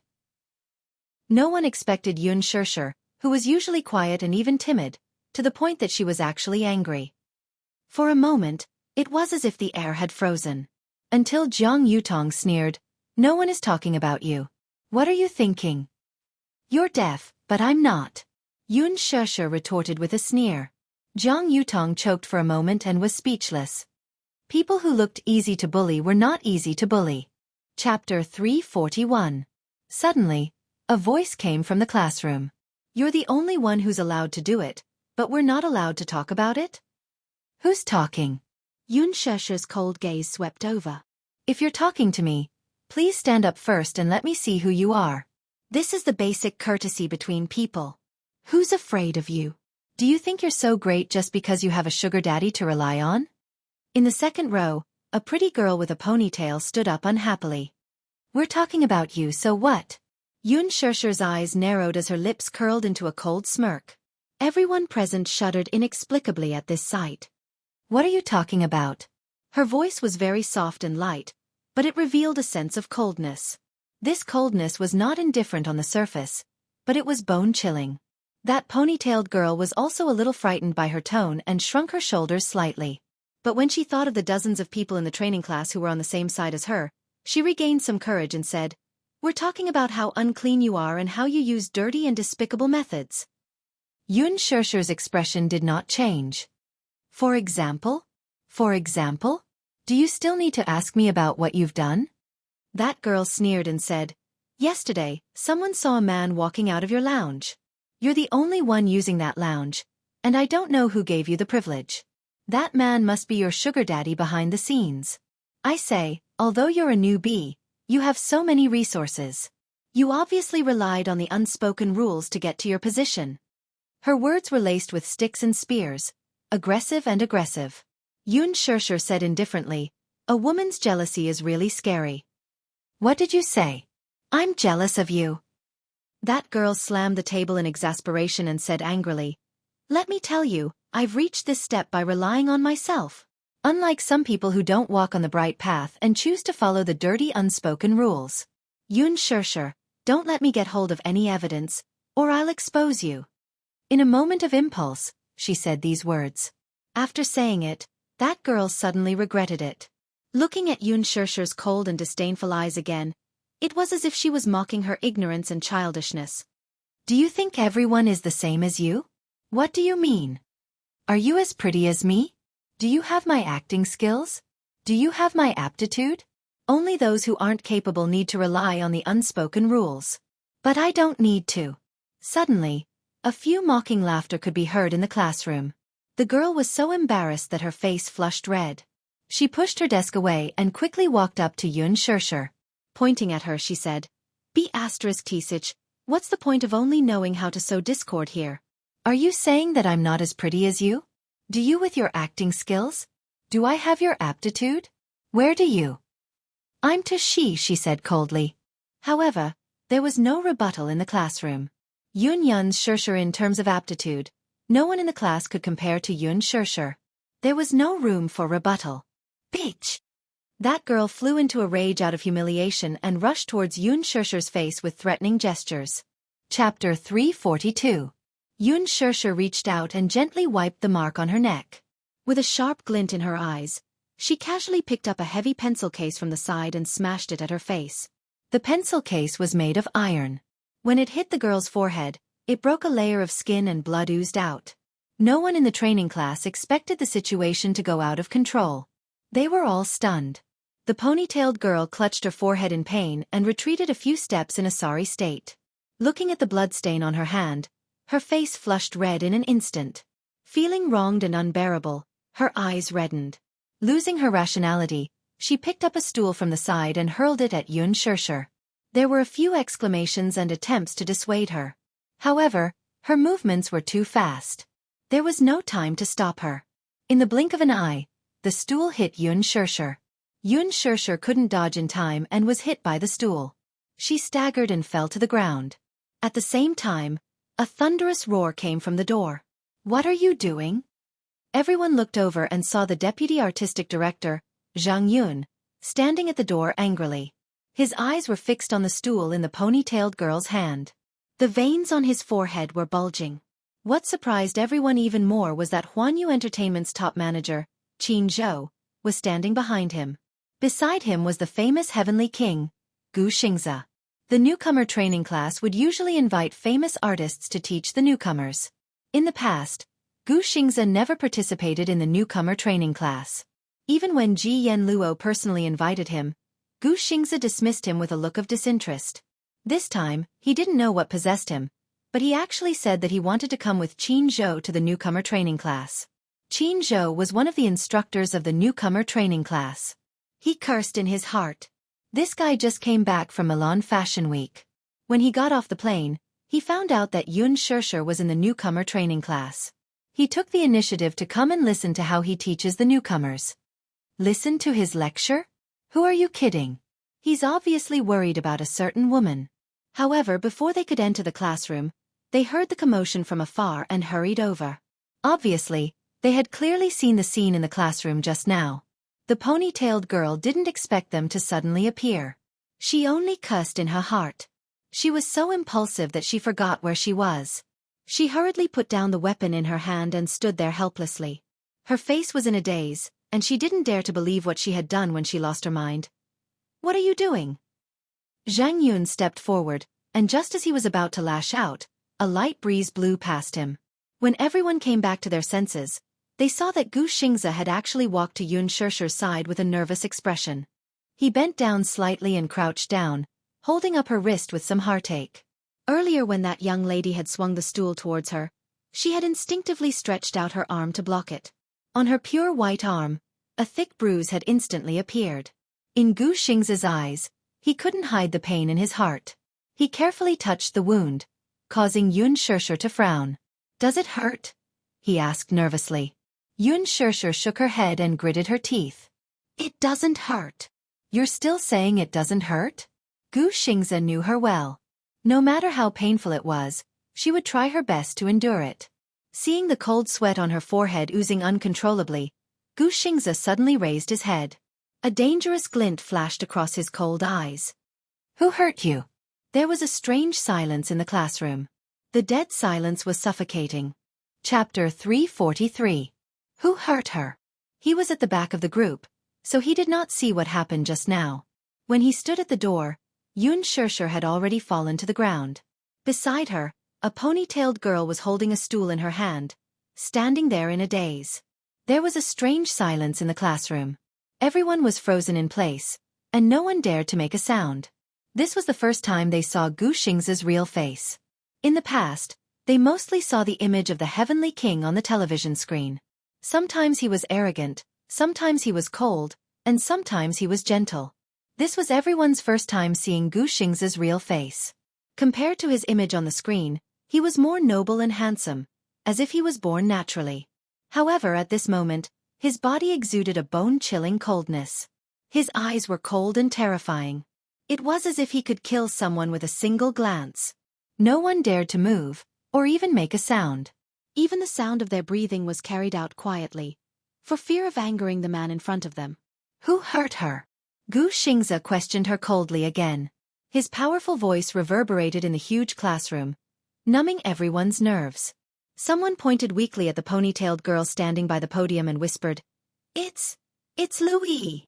Whoosh! Everyone's gaze immediately fell on Louis's body. Louis was so shocked that she took a step back.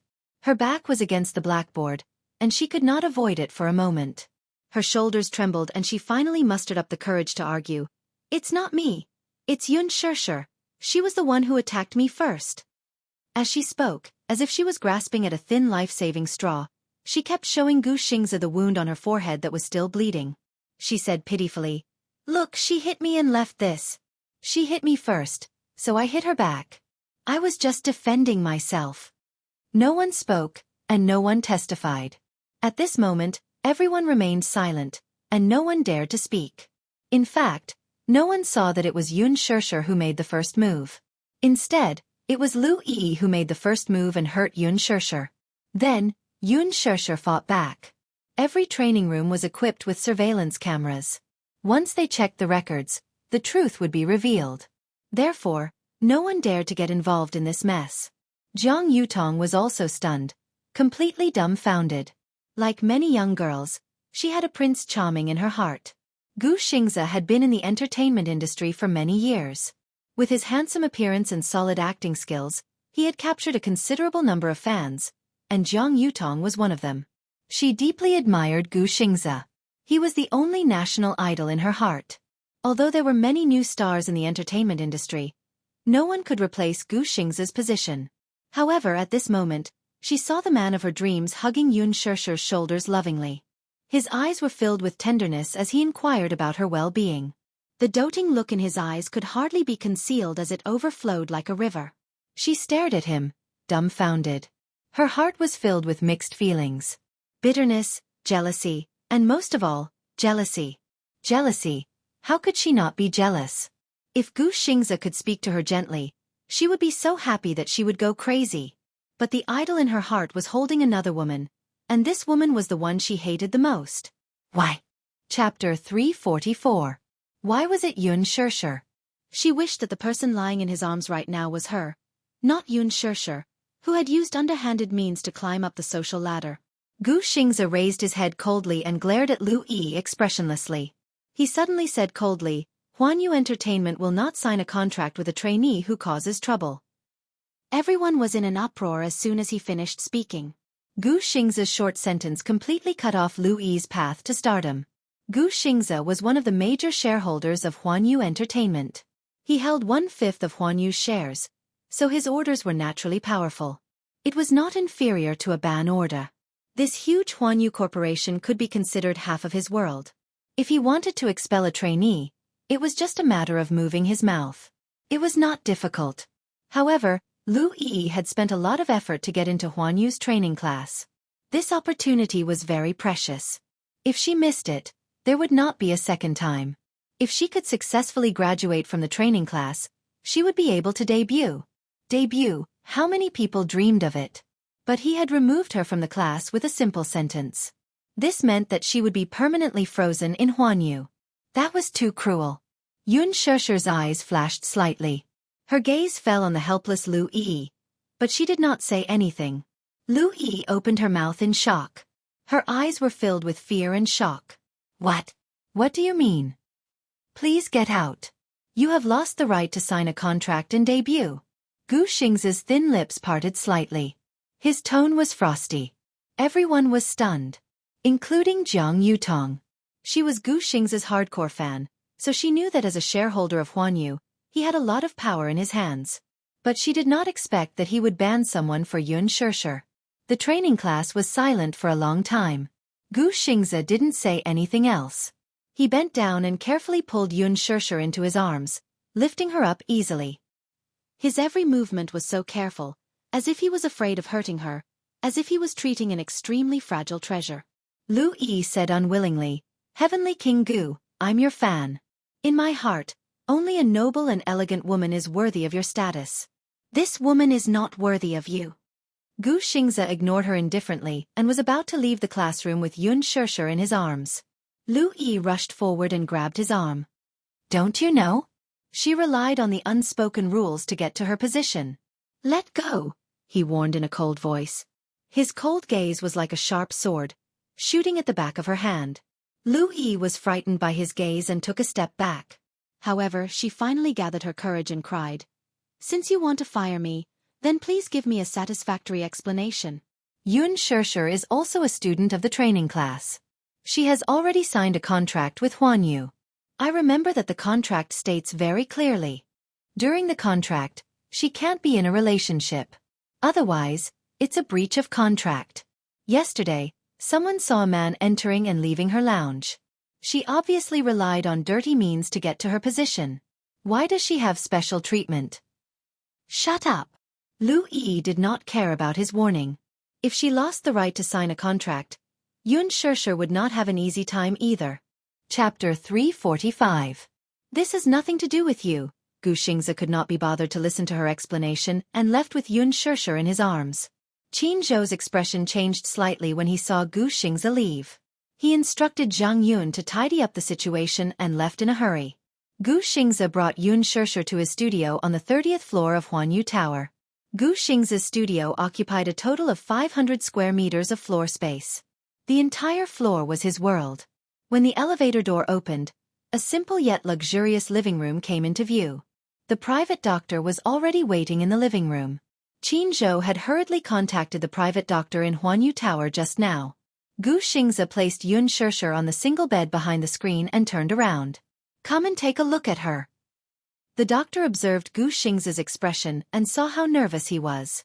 He knew how important this woman was to him, so he did not dare to neglect her. Xianxia allowed the private doctor to examine her and concluded that it was just a light bruise. After some simple treatment, she would recover in a few days. Xianxia's stiff and cold expression finally relaxed. Thank you, Xianxia.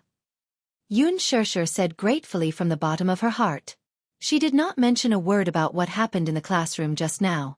Qin Zhou saw that Xianxia was fine. He was a discerning person, so he quickly left with the doctor. Bang! The elevator door closed and the living room fell silent. Xianxia slowly sat on the side of the bed and looked up at her. He asked softly, "Does it hurt?" His expression was careful, as if she was a precious and fragile object in his eyes. If he did not take good care of her, she would break easily. Xianxia shook her head. "It doesn't hurt anymore. You're putting on a brave front." Xianxia lowered his eyes and looked a little helpless. "I used my hand to block it. I'm not injured anywhere else. It's just a light bruise on my arm. It will be fine after some time," said Xianxia. After she finished speaking, there was a long silence. It was so quiet that it felt a little awkward. Both of them had their own thoughts and did not speak to each other. Just as he was about to speak, Qin Zhou suddenly called. He immediately looked a little impatient. He picked up the phone and said coldly, "You better have something urgent." Qin Zhou's lips twitched. "It's like this. Jilin wants to meet you for dinner. Bring Xianxia." "I'm not going. Her arm was injured. How could she go?" "It's about the movie. Let's meet another day." "I can't. The producers and investors are all there. Your brother is there too." "Gu. Could it be because of Yang Shoucheng?" Xianxia was slightly stunned. He was absent-minded for a moment. Then, he hung up the phone and stood up. "You rest here first." Xianxia quickly stood up as well. "It's okay. I can go with you." Her hearing was very good. Xianxia did not avoid her when he answered the phone. She could vaguely hear that Qin Zhou wanted her to go too. Xianxia looked at her helplessly. His eyes were filled with tenderness and heartache. "Be a good girl." Although it was a short word, his face was overflowing with love and affection. It made it impossible for her to resist. Gu Jinglian was an extremely dangerous person. He did not want Xianxia to appear in an event where he was present. Xianxia compromised. "Okay." Xianxia was relieved. However, just as he was about to turn and leave, Xianxia quickly followed him and gently tugged at the corner of his shirt. "I'd better go with you." "What if it's something important?" Xianxia pondered for a moment and finally nodded. "Okay, then you listen to my arrangements." Chapter 346. At night, the wind was bone-chilling. The location of the appointment was Palace Private Clubhouse. Palace Private Clubhouse was located in the bustling Longchuan Manor. The scenery was unique and it was far away from the hustle and bustle of the city. It was a rare and peaceful place. 100 years ago, this place was densely packed with aristocratic mansions. The Gu family, which had 100 years of history, was also from an aristocratic family. With the passing of time, this piece of land had become the most desired and unattainable place for the common people in the capital. However, On this piece of land where every inch of land was worth its weight in gold, the Gu family's old mansion occupied a considerable amount of land. The Gu family was the #1 aristocratic family in the underworld and was ranked first among the 3 major families in the capital. Even now, after 100 years of prosperity and decline, the Gu family was still a powerful family in the underworld. The Gu clan was in existence that controlled half of the entire underworld. The other clans were wary of them, and they had once enjoyed a period of glory. 15 years ago, there was an internal strife within the Gu family. In order to fight for the position of the head of the family, the direct descendants and the collateral descendants fought until their heads were broken and blood was spilled. Because of this, the Gu family declined for a period of time. Because of this, the Gu family had once fallen apart in 10 years. The bloodline of the Gu family was extremely weak. In the early years, the Gu family's position was unstable and the 2 children of the head of the Gu family, Gu Lianqing, were assassinated. Later on he had a son. Other than Gu Jinglian, the eldest son, Gu Lianqing also had a concubine son, Gu Xianxia. A concubine son. The so-called concubine son was Gu Lianqing's illegitimate son. Gu Jinglian was the son of Gu Lianqing's first wife and was the rightful successor. However, Gu Jinglian's personality had always been arrogant. He was young and arrogant and was a typical hedonistic second generation. Although Gu Xianxia was younger than Gu Jinglian by 5 years, he was deeply loved by Gu Lianqing. However, in the 100 years of the Gu family's history, there had never been a concubine son who became the head of the family. Even if Gu Lianqing wanted to help him become the head of the family, the elders of the Gu family would probably oppose it. To the century-old underworld families, the distinction between direct descendants and concubines was very particular. The son of a concubine was a son of a concubine. He could not see the light of day.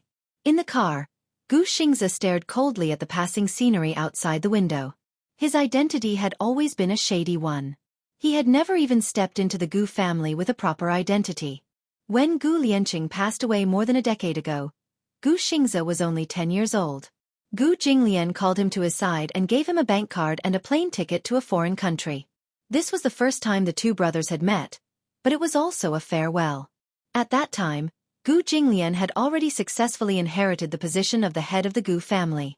Naturally, he could not tolerate any provocation. Gu Jinglian stood in the study and spoke to him briefly and straightforwardly. You don't have to work so hard in school. You don't have to work too hard to further your studies abroad. As the bastard son of the Gu family, you don't need to pursue any dreams at all. You only need to know how to squander and enjoy life. After all, I will give you an inexhaustible wealth in this lifetime. Gu Jinglian's evil face was full of mockery. I should have gotten rid of you, but my father left a will before he died. For his sake, sending you abroad is my last mercy. However, you have to remember that the position of the head of the Gu family belongs to me in the end. His words were cold and explicit. If it were not for Gu Lianqing's will before he died, Gu Jinglian would not have tolerated his existence. Going abroad was just another way for him to live. It was not until 10 years ago that he was pardoned and regained the right to set foot on this land. Chapter 347. The car slowly stopped at the private clubhouse. After settling Xianxia in the hall, Gu Xianxia hurried to the VIP room. Xianxia planned to wait for him in the hall. She waited for a long time. Not long after, Li Lan walked in with a briefcase. As soon as she walked into the hall, she caught a glimpse of a beautiful figure sitting alone in the corner. She couldn't help but take a second look. She was surprised to find that it was Xianxia, so she walked over with a smile. Xianxia was sitting quietly on the sofa, reading a magazine in her hand. From afar, her slender figure looked so thin, but under the light, there was an indescribable tranquility and beauty. Li Lan was a little surprised to see her here. She sighed inwardly again and walked to the sofa. Li Lan sat down beside her and gently nudged her. Perhaps the movement was too abrupt, but she, who was immersed in her book, was a little startled. Her shoulders couldn't help but tremble, and she came back to her senses. She looked up and saw that it was Li Lan. Her eyes couldn't help but be a little confused. Li Lan smiled and asked, "Why are you here?" "Ah." Xianxia looked at her in confusion and didn't react. "Why are you here?" "I just finished work and came over for dinner." "What about you?" Xianxia was stunned. She was a little absent-minded for a moment. She turned to look out of the window and realized that it was already dark. She also realized that her empty stomach was a little hungry. She realized that she hadn't eaten for the whole day. Thinking of this, her stomach let out a painful groan. Xianxia felt embarrassed. Li Lan heard it and smiled. "Are you hungry? Let's have dinner together." She nodded slowly. Suddenly, she thought of something. Where's Wuxia? Is he busy? Probably. The CEO's schedule is always unpredictable. I'm not sure. Li Lan paused and said, "Why are you looking for him?" Xianxia suddenly remembered that Wuxia left without saying goodbye yesterday. She was a little angry, so she shook her head calmly. Suddenly she forced a smile and said, "I'm hungry. I want to eat something." It seemed that she was so hungry that her stomach growled as soon as she finished speaking. She hurriedly covered her stomach, feeling a little embarrassed. Li Lan, who was sharp enough to notice this, laughed. "Looks like you're really starving." Xiaxia's cheeks were a little red. She couldn't help but feel aggrieved. Why was Xianxia was gone for so long? She hadn't eaten for a day. Li Lan smiled and asked, "Then what do you want to eat? I'll take you to eat." As she said that, she didn't forget to add, "Don't worry, whatever you want to eat, we have it all. And I'll definitely satisfy you." The CEO had repeatedly ordered her to do whatever she wanted, no matter how big or small. Naturally, Wuxia had specially instructed her to do so. Xianxia suddenly remembered that she had been thinking about Chinese food. Usually, she was so busy that Yu was in charge of all 3 meals a day. Now that he wasn't at home, she actually missed his cooking. Hence, she missed it very much. Thinking of this, she moved her lips and said greedily, "I want to eat Chinese food." Li Lan smiled. Of course, she could satisfy such a small request. Chapter 348. Xianxia sent a text message to Xianxia and left with Li Lan. The palace was a high-end place for dining, leisure, and entertainment. It had a KTV, a bar, a gym, and a cafe. Whether it was working or holding a meeting, all kinds of food, drink, and entertainment could be done here. The Chinese restaurant at the palace was very famous. The decoration was elegant, and the signboard was naturally linked to the restaurant's reputation. On average, even if there were only 2 or 3 dishes, it would cost a few hundred to 1,000 yuan. Even so, it was still very popular. Therefore, if one did not make a reservation, it would be very difficult to get a seat. Moreover, it was the peak period for dining, and the flow of customers was fierce. However, for Li Lan, making a reservation was a matter of course. After making an appointment, the store manager specially arranged a small private room with an elegant environment for them. The elegant lighting, glass windows, and bead curtains gave the room a very classical charm. Xianxia did not have a big appetite, but now she was extremely hungry. Looking at the delicious dishes on the menu, she felt even more hungry just by looking at the tempting appearance. The hungrier she was, the more reckless she was. She wanted to eat everything she saw. In the end, she unknowingly ordered a table full of dishes. Looking at the delicious dishes presented one after another, Xianxia pinched her chopsticks and felt a little guilty. Earlier, she glanced at the prices. Just one dish was around a few hundred yuan. With so many dishes, it would be impossible to fill the table without a few thousand yuan. Li Lan was also a little surprised. She looked at the table full of dishes in a daze. Her hand holding the chopsticks was a little stiff. She laughed and asked, "Are you really that hungry?" Xianxia was also a little distressed. Li Lan had eaten some snacks before work, so she did not feel very hungry. Moreover, she did not have a greedy appetite. After a few bites, she felt full and began to put food on Li Lan's plate. Xianxia ate with relish. This Chinese restaurant was indeed worthy of being its #1 signature. The exquisite dishes were indeed delicious, making one greedy for more. Moreover, she was indeed hungry. Now that she was in front of Li Lan, she did not care about her reserved image. She was very focused on eating. Before she knew it, more than half of the food on the table was gone. Li Lan just looked at her like this. Just looking at her like this was pleasing to the eye. This was probably what they meant by a feast for the eyes. No matter what a beautiful person did, it was a kind of pleasure to watch them. Before the soup was served, she raised her head and put down her chopsticks. The tip of her pink tongue gently curled the corners of her lips, as if she had not had enough, but also seemed to be satisfied. There was a kind of cute naivety in her eyes. Li Lan couldn't help but smile. She handed over the handkerchief and asked softly, "Are you full?" Xianxia nodded and took the handkerchief from her. She carefully wiped her mouth and subconsciously touched her slightly bulging belly. It was no wonder that the cost of food here was so high. The food was indeed delicious. If her appetite was big enough, she was confident that she could finish a whole table. She greedily glanced at the silver fish soup that the waiter had served again. She was a little reluctant to part with it, but she really couldn't eat any more. She helplessly sighed, raised her head and asked softly, "Can I take all of this away?" "Of course, as long as you want." Li Lan said again, "If you like the taste of this restaurant, I'll bring you here next time." Chapter 349.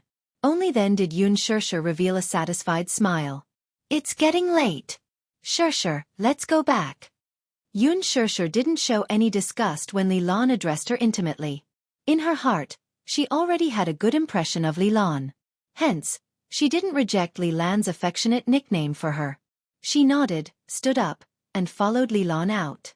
Just as they walked out of the private room, they bumped into a well-dressed middle-aged man in the corridor. Li Lan's eyes were sharp. She recognized him at a glance. Out of courtesy, she quickly greeted him with a smile. "Isn't this Mr. Qian? What a coincidence to meet you here." This middle-aged man was none other than Qian Shaohua, the investor who was working with Huanyu Entertainment this time. It was also him who had invested heavily in Huanyu's next movie. He was also a famous big boss in Beijing. Hence, out of courtesy, she took the initiative to greet him. Qian Shaohua also recognized her. He laughed and said, "Haha. Assistant Li? Nice to meet you. I didn't expect to meet you here. Why aren't you with your Mr. Mu?" Li Lan reached out and shook his hand.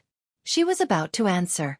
However, she saw the man's gaze turn and look straight at Xianxia, who was standing behind her with an expressionless face. Qian Shaohua's eyes widened slightly. There was surprise in his eyes, but more than that, there was a sigh of admiration. This girl was really beautiful.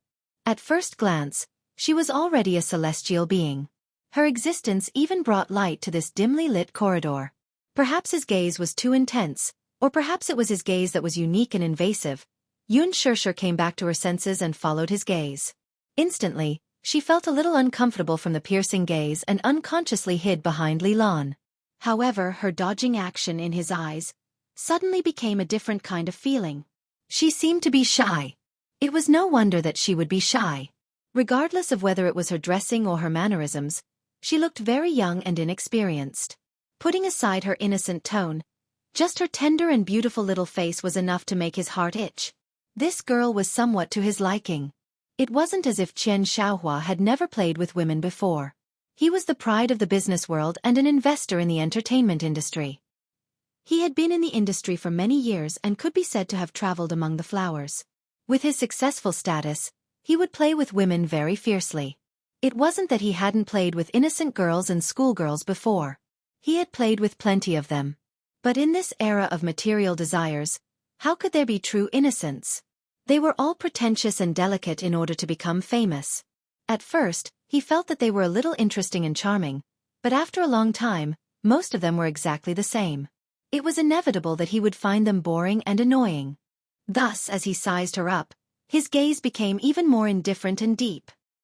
He was like a hunter that had locked onto his target, and his eyes were filled with ambition and possessiveness. Li Lan looked at his bright eyes, and the smile on his lips stiffened little by little. At the same time, he felt a little embarrassed. Chapter 350. At that moment, how could she not know what Qian Shaohua was thinking? That look in his eyes, that undisguised desire to plunder on his face, all showed that this man was scheming something in his heart. Li Lan secretly thought that this man must have taken a fancy to the little girl behind her at first glance. According to the past rules, if she were to bring an artist out and encounter such a situation, she would definitely promote it to Qian Shaohua. After all, it was a great honor for an artist in her company to be fancied by this man. To be able to climb to a high branch overnight, like a sparrow flying to a branch to become a phoenix, that was naturally a great thing. Who would reject it? Of course, Those girls who stepped into this circle for fame and fortune would be extremely happy. In the vanity market, sending women to those big bosses for entertainment could be considered an unspoken rule. However now, his target was Xianxia, and this was not allowed. Thus, she subconsciously stood in front of Xianxia, carefully protecting her, and at the same time blocking Xianxia's line of sight. This man then came back to his senses, still absent-mindedly glancing behind her from time to time, with a deep smile on his face. "Mr. Qian, why are you staring at her like that?" Don't scare her. Li Lan smiled and said half-jokingly. Before becoming Mu Yaja's assistant, she was born as a manager of the public relations department. In terms of communication, dealing with and negotiating with some clients was naturally easy and handy. In terms of speaking, she was especially good. Just this funny sentence alone was enough to slightly calm the somewhat stiff atmosphere. Xianxia was also considered an experienced businessman. He had been at the wine table for many years, saying one thing in front of others and another behind others. In his heart, he had lived half his life and never taken off the mask on his face. Naturally, his ability to speak and read people's expressions was also top-notch. He could also see that this Li Lan seemed to have the intention of protecting her. Thinking about it, this girl's identity was not ordinary? Could it be that she was the daughter of some family? A socialite from the upper class? However, it did not look like it. It was not because of anything else.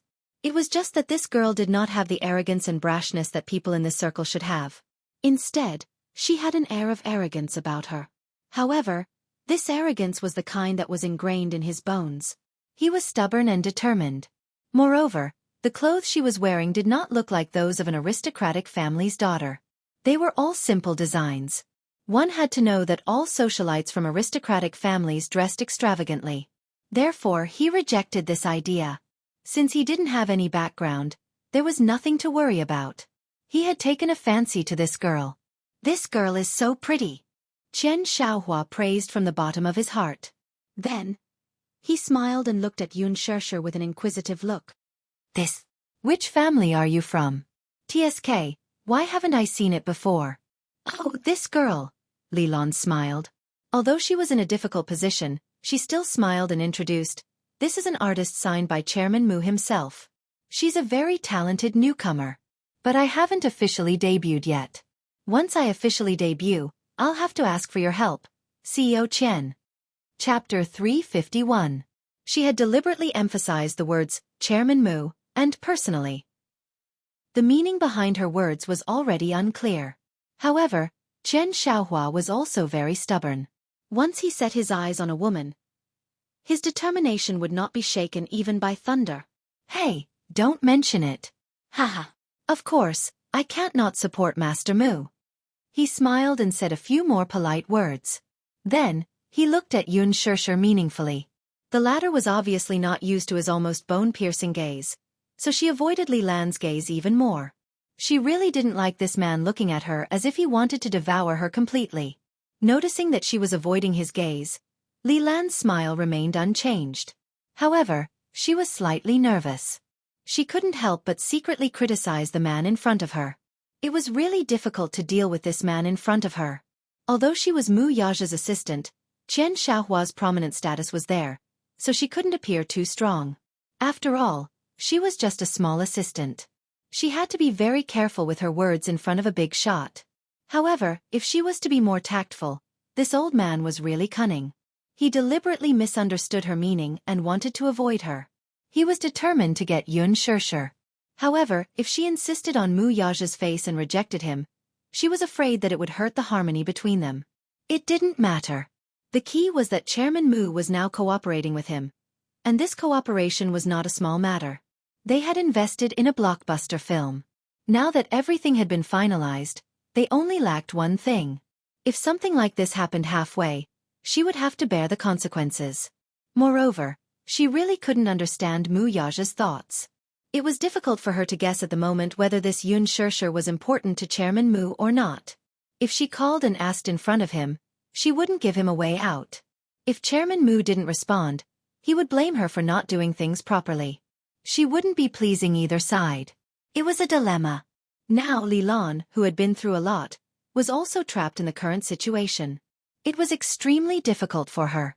In all honesty, she wanted to protect her. After all, he had fallen into the hands of this old fox. After being toyed with like this, he was afraid that he would not have a good ending. Regardless of anything else, for this little girl, half of her life would be ruined. She could tell that this girl had a strong sense of self-esteem. It was already difficult for her to stay by Chairman Mu's side. Not to mention this fat old man. Just by looking at her evasive expression, he could roughly guess her reaction. She definitely wouldn't agree no matter what. But how should she deal with this man? Young Master Mu, you have good taste. Speaking of which, this little girl, Xianxia said with a smile as he approached Xianxia. She was shocked and quickly retracted her hand. Her body dodged to the side as she stared at him with extreme vigilance. She looked like a frightened kitten as all the hair on her body stood on end. Her brows were filled with a thick hostility. Although she didn't know what this man had in mind for her, she sharply discovered a terrifying ambition in his eyes. This ambition was exactly the same as He Lingxiang's when he looked at her. She didn't want this man to touch her at all. Even if it was just a strand of hair, she didn't want him to touch her. Chairman Chen didn't know whether to laugh or cry. Chapter 352. Why are you so afraid of me? It's not like I'm going to eat you up. Li Lan was anxious, but she maintained a respectful smile on her face. She smiled and said, "Hey, Chen. Mr. Chen, this girl is still so young. Of course she doesn't know anything. I'm afraid that she won't be able to serve you well. Why don't I pick a few girls from the company who know how to do things and send them to you? What do you think?" This woman wasn't a simple character. She was too slick in doing things. However, these words made Xianxia's hair stand on end. She had only heard that Huanyu Entertainment was one of the top entertainment companies in the country. Most of the artists who came from Huanyu were outstanding stars in the film or music industry. However, according to Li Lan's words, Huanyu was actually referring to them as serving people? Was there no place in the entertainment industry that was clean? Chen was a little unhappy. He shook his head and looked at her mockingly. "Miss Li, are you trying to brush me off? It's not that I want to say this, but even if you search the entire Huanyu, you won't be able to find another person like her. Don't talk about those mediocre women in your company." Hearing the impatience and disgust in his tone, Li Lan's face remained calm, but she was a little flustered inside. Could it be that she had to watch Xianxia openly take Xianxia away in front of her? If she stopped him forcefully, she was afraid that she would be neglecting him. To be honest, this man was definitely not someone she could afford to offend.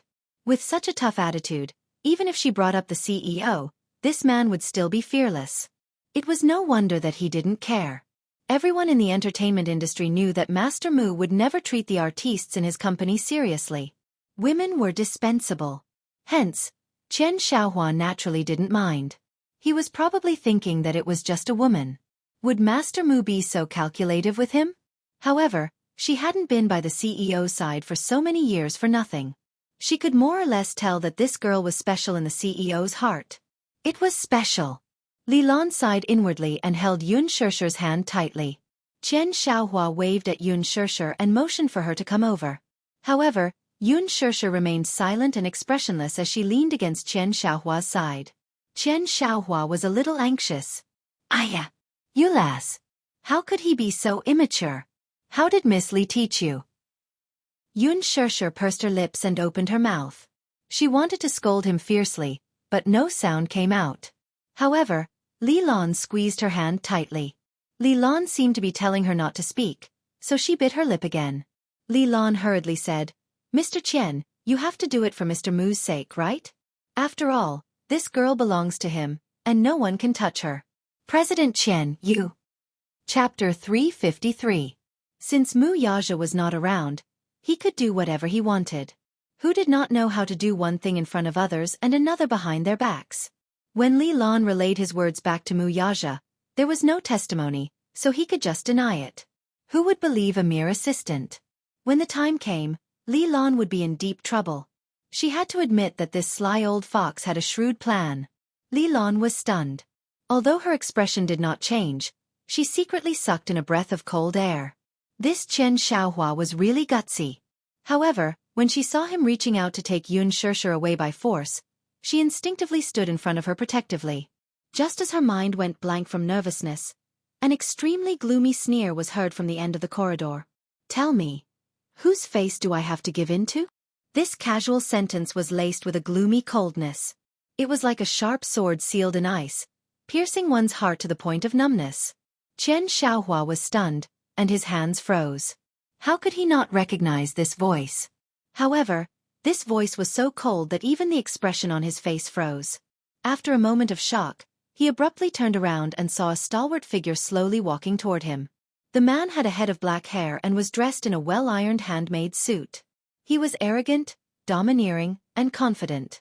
His cold face was arrogant and domineering, and his aura was domineering. He was as handsome as a god. The man strolled over from afar.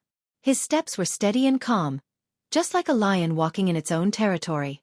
Behind him was a gorgeously dressed woman with heavy makeup on her face and wavy flaxen hair, which was the most popular nowadays.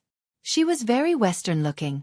However, Xianxia still recognized her at a glance. This woman was Huanyu Entertainment's newly signed newcomer, Lu Jingtian. At that moment, his scalp tightened. His eyelids fluttered violently, and his heart pounded like thunder. His old face instantly turned pale from shock. What is he doing here? Could it be that he had heard everything that she had just said? D*MN. He was done for. Wuxia stopped in his tracks and looked up at Xianxia, who was hiding behind Li Lan. Seeing that the girl was hiding behind Li Lan, only revealing a corner of her clothes and her small head, the corners of his lips naturally curved into a faint smile. This girl's way of protecting herself really made one feel a little helpless. Did she think that everything would be fine just by hiding like this? He looked at her and said in a deep voice, "Come here." His gaze was fixated on her body. Without a doubt, the bystanders naturally knew who he was calling. His voice was not loud, but it was powerful, and there was a hint of doting in his tone. Even Lu Jingtian, who was beside him, was a little puzzled. It was as if she had never seen this man so easily reveal such a tender side of him. She frowned slightly and her heart was filled with mixed feelings. She followed his line of sight and looked at Xianxia with hostility in her eyes. She also recognized that this girl was none other than Xianxia, who had stolen the limelight at the banquet that day. Why is it her again? Why is she here? This woman is really haunting me. Chapter 354. Lu Jingtian's heart ached as she pursed her lips tightly. Her face was filled with undisguised displeasure. She saw the girl's pale, bloodless face behind Li Lan. Her eyes were guarded, as if she had been frightened or aggrieved. She stubbornly pursed her lips and stared at the man with furrowed brows, but she did not take a step forward. This girl was really stubborn. There was no doubt that she was a beauty in the making.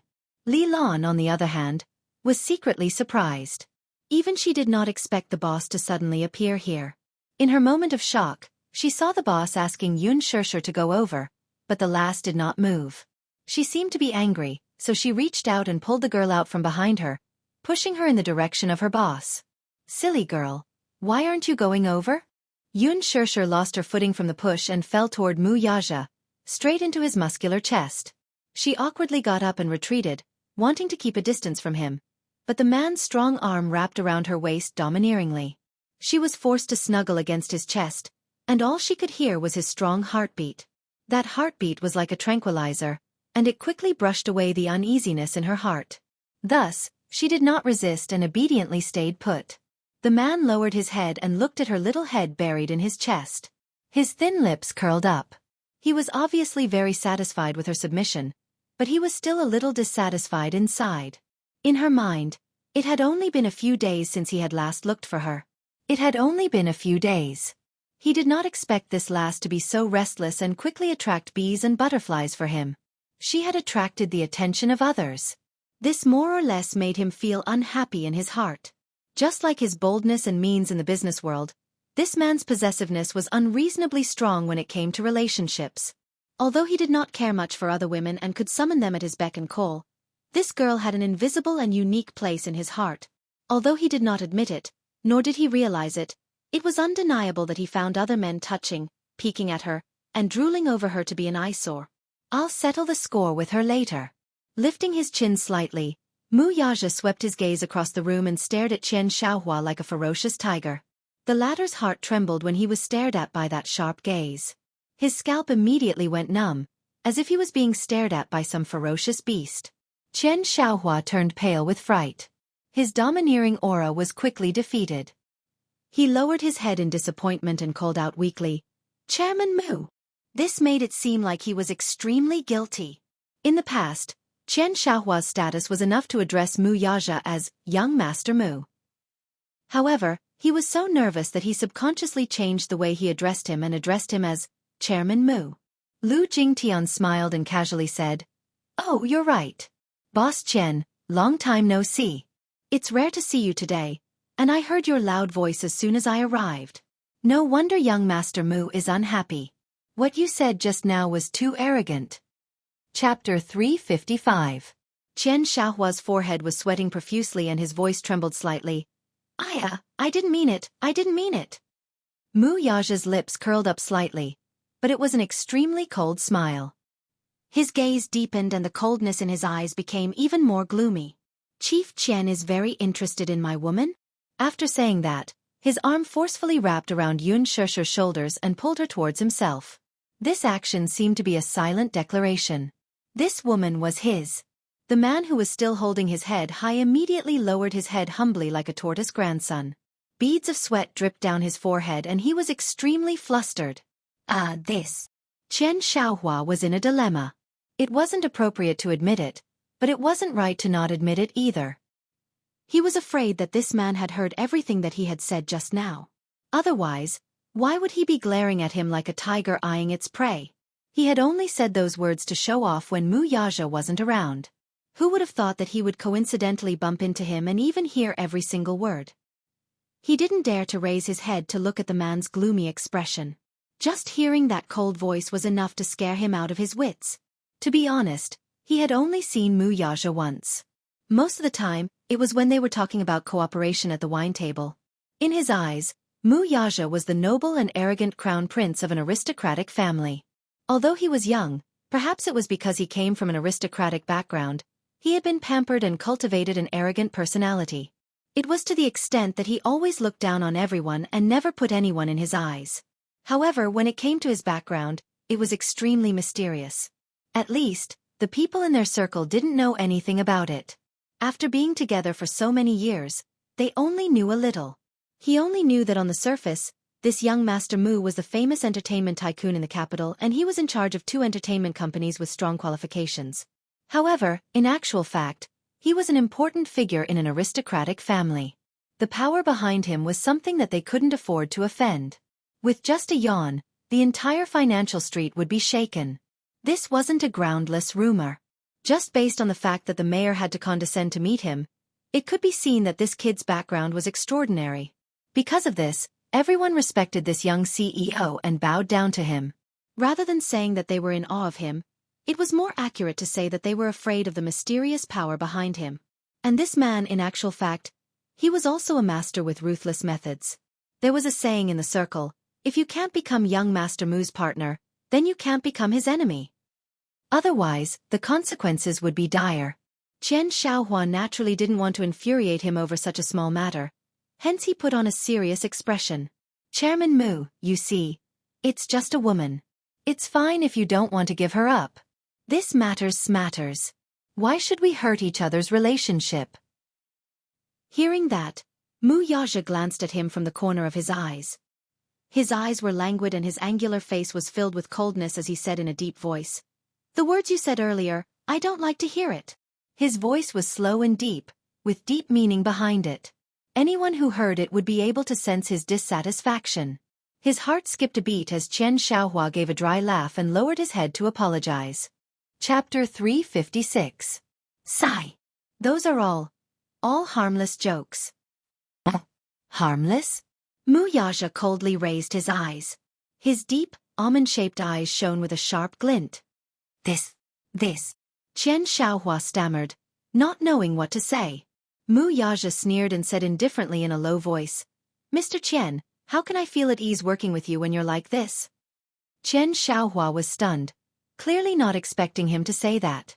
He immediately looked up with an ugly expression and saw Mu Yaja's handsome face full of indifference. "Master Mu, what do you mean?" Could it be that he was going to give up on their collaboration? What kind of international joke is this? This investment was highly valued by Chen Xiaohua. This blockbuster would bring about considerable profits for both parties. Once he invested in it, he would be able to get rich returns. In the entire capital, only Mu Yaja had such influence and boldness. But he actually wanted to kick out their cooperation just because of a woman like this? He had already drawn up the investment for this blockbuster, and he only needed one final push before it could be put into operation. Alas, he was not the only one surprised. Even Lu Jingtian, who was beside him, was shocked. She had never seen him fall out with a business partner over a woman. Even Li Lan, who was used to seeing Mu Yaja do as he pleased, was a little surprised.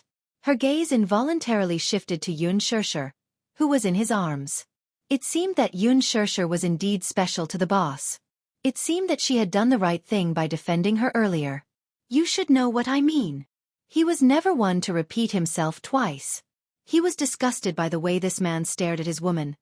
It was extremely annoying. Even without Chen Xiaohua in this blockbuster, there would still be many investors lining up to be selected by him. He would not be the only one left. Only then did Chen Xiaohua panic. Mr. Mu, can't we talk things over? Why do you have to force me into a dead end for this little lass? Mu Yaja glanced at him expressionlessly and sneered. He could not be bothered with him anymore. Thus, without another look at him, he proudly strode off with Yun in his arms. This man did not intend to give him any face. That resolute back view was simply too domineering. Lu Jingtian stared at Mu Yaja's back as he left. She wanted to follow him, but if she did, it would make her seem unreserved. She couldn't help but feel a little stuffy in her heart, and her hands couldn't help but clench into fists. Something seemed to flash through her eyes, and her brows slowly furrowed. Chen Xiaohua's stiff smile only disappeared when the man was a distance away. Furrowing his brows, he glared at Li Lan and Lu Jingtian in shame and indignation. He gritted his teeth and scolded. What a load of *T. Damn it! With just one sentence, he kicked me out of the partnership. Is that woman more important than this investment? Li Lan smiled faintly. Mr. Chen, I told you earlier that this girl's identity is not ordinary, but you didn't believe me. Isn't this what happened? Chen Xiaohua was also a hot-blooded man. He was already in a fit of anger, and now that someone was adding insult to injury, he was even more furious. Chapter 357. Assistant Li? Are you gloating now that my business deal is ruined? She smiled reservedly. How would I dare to laugh at you? Although she said that, she was inwardly overjoyed. That smile was an eyesore to Chen Xiaohua. Now, even a small assistant was laughing at him? He angrily cursed in the direction of Mu Yaja's departure. A minute. Why are you so arrogant? Do you think I want to work with you? Who do you think you are? Lu Jingtian returned to her senses when she heard this. Turning her head to look at him coldly, she coolly said, Mr. Chen, as a person in this industry, it's best to leave a way out for yourself when you speak. You must know clearly what you should and shouldn't say. Do you think you can gossip about Master Mu? Chen Xiaohua glanced at her and was about to rebuke her, but on second thought, this woman's background was not simple. Although she was not a mysterious big shot like Mu Yaja, her background was not to be trifled with. The reason why she had so many resources waiting in line before her debut was that she had someone backing her. Her father was one of Huan Yu's top executives. Just this identity alone was enough for her to do whatever she wanted. The Lu family was born into a rich family, and her mother was also someone important. After thinking about it, he chose to swallow his anger. It's just a woman. Is there a need to be so eager? How despicable! Chen Xiaohua could not help but curse. She's just a woman. Is there a need for that chap to treat me like this? I've been looking forward to this investment case for a long time. Mr. Chen, I advise you to be more polite with your words. This time, it's just a failed collaboration. If your words fall on Master Mu's ears next time, do you still have a way out in the capital? Chen Xiaohua suffered a setback. His face turned green and red, but he could not bring himself to do it. He snorted angrily, turned around, and walked away. Li Lan and Lu Jingtian looked at each other and then smiled at each other as a greeting. No matter how high her background was, she still treated Li Lan, who was by Mu Yaja's side, with respect. She smiled and asked, "Big Sister Li, who is that girl?" Li Lan was about to answer, but after thinking for a while, she paused and said with a smile, "She's just a small artist in the company. It's not worth worrying about." Her answer was very vague and ambiguous. It was no wonder that she was so wary of Han Jingyi. After all, Lu Jingtian was known for her ruthlessness in the industry. She often relied on the power behind her to ostracize newcomers. There were even rumors that she had slapped a newbie in front of everyone because she had badmouthed her behind her back. The newcomer's face was so swollen that he had to wear a mask on stage. After that incident, due to the power behind her, he had no choice but to settle the matter. From then on, he would respectfully address her as Sister Lu whenever he saw her. His predecessor had signed a contract with Haina Corporation, but for some unknown reason, he resolutely transferred to Huanyu Entertainment at the risk of breaching the contract and paying huge compensation. At first, Li Lan didn't quite understand her intentions, but after all, Li Lan's mind was clear, and now she had guessed 70 to 80% of her intentions. This was probably an ulterior motive. She did not want Yun Shishir to inadvertently offend her before she had a firm foothold in the industry. Chapter 358. Lu Jingtian smiled. Even though her answer was perfunctory, she did not pursue the matter. She merely smiled faintly and said, "I was supposed to have a private date with Master Mu tonight, but someone interrupted it. I am very unhappy." She paused for a moment before continuing in a slow and drawn-out tone. "Since this girl is under your care, then, Cicely, I hope that such a thing won't happen again. Don't do it again. You know what to do, don't you?" Li Lan slowly nodded.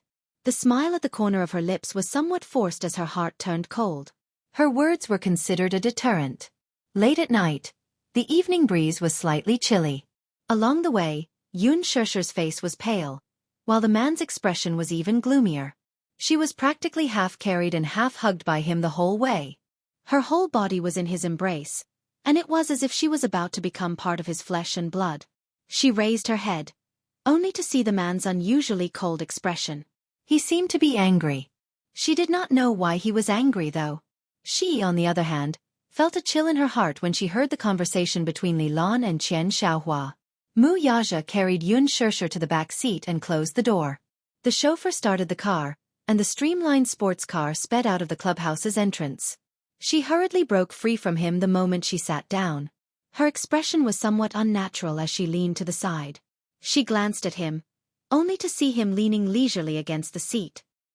His straight eyebrows were slightly lowered, and there was a hint of the calm before the storm between his brows. Yun Shishir's face involuntarily tensed up. Her hands unconsciously clenched the leather cushion beneath her as her heart seemed to be weighed down by a heavy stone.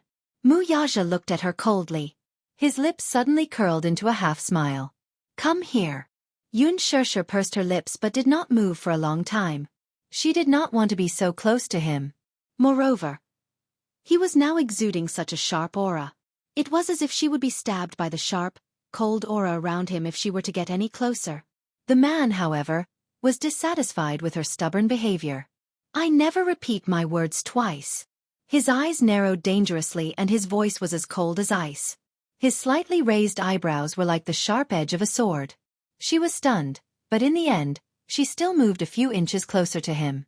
She saw the man suddenly wrap his arm around her and easily pull her towards him. His large palm pinched her chin, and the smile in his deep and mesmerizing eyes deepened. He said casually, "When I'm not around, you still know how to seduce people?" He lowered his head and looked at her face. It was really alluring. Between her frowning eyebrows and narrowed eyes, there was a flirtatious flow. It was really grinding one's mind.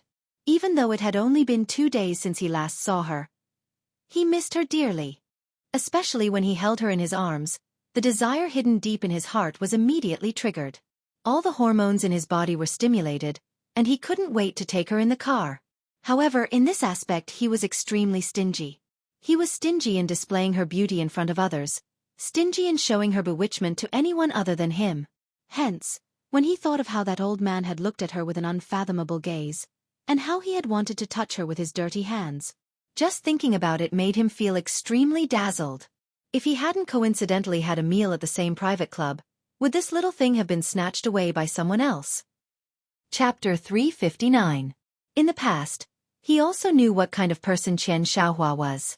His only hobby was to play with women. Sometimes when he worked with him, he would also send a few female artistes under Huanyu to accompany him. But after a few times, did he silently think that as long as it was a woman from Huanyu, he could casually touch her? Mu Yaja's gaze was extremely dangerous. Xianxia was stunned for a moment, then immediately realized what he meant. Her face suddenly turned pale, and she shook her head hard. Saying that she seduced him? I didn't. She denied it heavily. How was she seducing him? What kind of crime was he accusing her of for no reason? Mu Yaja naturally knew that she didn't, but he just loved to tease her like this. He just loved to see her angry gaze. She was just like an angry kitten, ready to bare her fangs and brandish her claws at him if he provoked her slightly. It seemed like this was really a bad hobby. He understood it deep down, but he just loved to tease her like this. He just loved to see how cute she looked when she was mad. He smiled slightly, and his muscular arms simply carried her to sit on his body. Then what did I see just now? If I wasn't here, would you have left with him? I wouldn't. How could she have left with him? You're lying.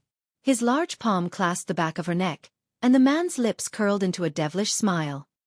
He leaned close to her ear and whispered, "If I hadn't arrived in time just now, would you have left with him?"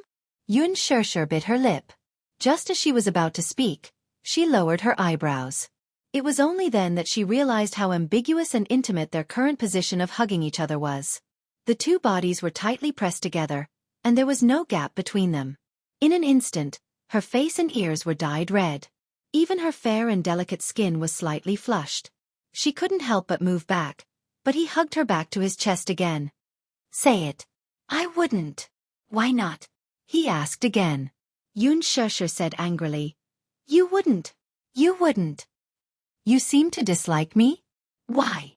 His voice was very gentle, low, and extremely magnetic. It was full of bewitchment. Which part of me doesn't satisfy you? The man's warm breath instantly heated up her small and cute earlobes. Xianxia pursed her lips and turned her face away, but he pinched her face. Mu Yaja's eyes gradually darkened. He lowered his head, and the tip of his tongue gently touched her lips were as sweet as always. Answer. Xianxia gritted her teeth, but she really couldn't answer. The palm on the back of her neck suddenly pressed down, and she was caught off guard as she leaned in close to his face. Looking at the handsome face was so close, Yun's face. Suddenly lowering his head, the man's slightly cold lips covered her small mouth and pressed against hers. He coldly asked, Do you like that, old man? She wanted to shake her head fiercely, but her neck was held tightly by him, so she could not move at all. However, her mouth was blocked by him, and she didn't dare to move for a moment. Mu Yaja narrowed his eyes, admiring the helplessness in her eyes. He raised his eyebrows and said, Or do you like me? Xianxia was stunned, and she instinctively wanted to deny it. How could she like this heartless and cold man in front of her? Chapter 360. Seeing her silent reaction, the man smiled devilishly and said in an unquestionable tone, Answer me. Xianxia stubbornly refused to say a word, but she suddenly sensed his hand wantonly reaching into her clothes. Her heart skipped a beat and she subconsciously glanced back from the corner of her eye. However, she saw the chauffeur continue driving as if he didn't see or hear anything. He didn't even glance at the rear-view mirror. Every time the man made a move, she would glance at the chauffeur again with lingering fear. Sensing her worried gaze, the chauffeur pressed a button and the partition slowly rose, completely separating the front seat and the back seat. Even so, she still panicked. Don't! She reached out and grabbed his wrist, saying softly, Not here. From her words, it was clear that she was already giving in. However, Mu Yaja wasn't satisfied with this answer. He held her hand back and continued his actions with her fingertips. Xianxia was embarrassed and annoyed. She struggled, but the strength in his hand was ridiculously overbearing. Thus, she took the initiative to hug his neck with her right hand and lightly pecked his lips. She was taking the initiative to please him again. Answer me. However, the man was like a devil. He didn't give up and whispered softly in her ear, Otherwise, I'll do you in the car. Xianxia was stunned. She saw a playful smile in the man's eyes. There was no doubt that he would really do that. Xianxia bit her lip and said softly, I like you. There seemed to be some emotions in her eyes that were struggling and intertwining. However, these words were a little against her will. However, the man was in the mood to tease her. He naughtily bit her collarbone and unscrupulously admired her face that was flushed red due to excessive nervousness. He asked softly, "What do you like about me?" Xianxia looked up in shock and stared into the depths of his deep eyes. "Tell me, what do you like about me?" The man chuckled and pulled her hand downward. "Here." As if her fingertips had been scalded, she quickly retracted her hand and said word by word, "No, don't be like this." She looked at his handsome face, and his eyes were fixed on her face. However, she felt that she was so unbearable and cheap right now. Vaguely, Xianxia's aggressive and insulting words rang in her ears again. She suddenly suspected that in this man's heart, she was also a woman with such an existence. One that was as cheap as a commodity. Once it was labeled, it could be casually traded by anyone. She didn't know why, but she was a little concerned about his thoughts. He saw that she had a lot on her mind and her expression was extremely solemn. However, she was also a little sad and a little dazed. Wuxia immediately retracted his smile. He thought of Xianxia and wondered what he had said to her that caused this woman to look at him with a gaze that was more or less bone-chilling. He pinched her chin and used a little strength with his fingertips. He was afraid that he would hurt her, so his movements were deliberately gentler. He asked in a deep voice, "What did he say to you?" Those words were simply too embarrassing. She couldn't say it out loud. Seeing that his expression was getting worse, she slowly said, "He just wants me to accompany him for a night." Chapter 361. As soon as she said that, Wuxia's gaze immediately turned gloomy. In the restaurant, he had just walked out of the private room when he heard Li Lan's voice. Amidst his astonishment, he also heard Xianxia's voice. However, as they were too far away, he couldn't hear their conversation clearly. He could only vaguely hear that Xianxia wanted to take this little woman away. After observing for a while, he stepped forward. However, he didn't know that Xianxia was actually using the cheapest currency to measure his woman. Xianxia said in a low voice, "Am I like that in your heart too? A woman who can be sold for a price?" Seeing that his expression was dark and cold and didn't say anything, she anxiously said, "I'm not a commodity, so don't sell me to others." What responded to her was his ferocious kiss.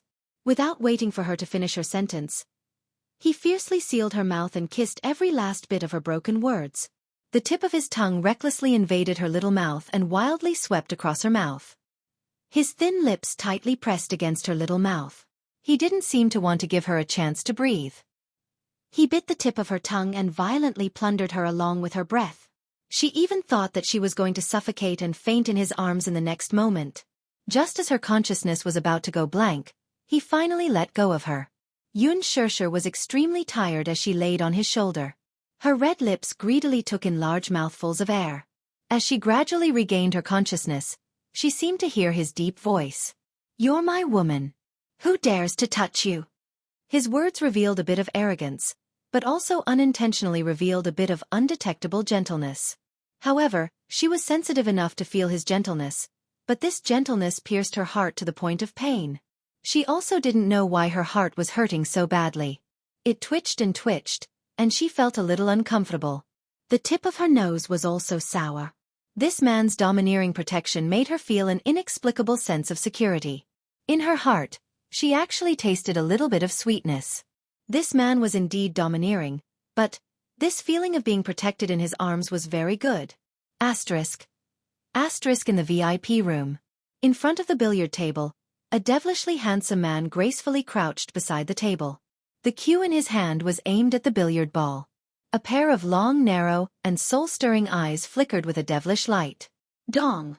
With a crisp sound of impact, the black 8 ball neatly shot into the hole. Whether it was the angle or the strength, it was impeccable. Gu Jinglian stood up casually, his slender hand gently stroking the cue stick, his lips curling into a playful smile. "Director Yang, why are you just sitting there? You're not moving at all. You should play to your heart's content, shouldn't you?" As he spoke, he smiled and turned around. "Look, I won again." "You have no chance again, hee hee." Everyone looked at his strange and unpredictable smile, disdain and contempt on his cold and elegant face, and they all swallowed with difficulty. Gu Jinglian was smiling, but everyone present felt a chill run down their spines. They were frightened by this man's temperamental mood swings and his mood swings. At the side, in a corner, Yang Shouqing sat on the sofa with a stiff expression. His whole body sank into the sofa, his face pale and his shoulders trembling uncontrollably. Chapter 362. At his feet, there was a corpse lying quietly. Its eyes were terrifyingly wide open. 3 minutes ago, the corpse was still alive. It was one of Yang Shouqing's bodyguards. Now, there was a bleeding hole between his eyebrows. He had offended young Master Gu with one sentence and ended up like this. It was too horrible to look at. Fresh blood flowed onto the floor, filling the room with a thick smell of blood. The temperature of his skin was gradually cooling. The terrifying atmosphere of death enveloped the large room. Qin Zhou looked at Yang Shouqing's ashen face with sympathy and walked to the table to arrange the balls. Ji Lin was playing with a few billiard balls on the side, but he looked as if he was used to this scene. Gu Jinglian slowly sat down on the sofa and lit a cigarette. His slender hand brushed the slightly messy hair on his forehead as he said slowly, "Mr. Yang, why aren't you saying anything? Could it be that Jinglian didn't treat you well enough and you didn't have enough fun?" His body sank into the sofa. Beside him, 2 sexy girls dressed in sexy and revealing clothes immediately came up to him.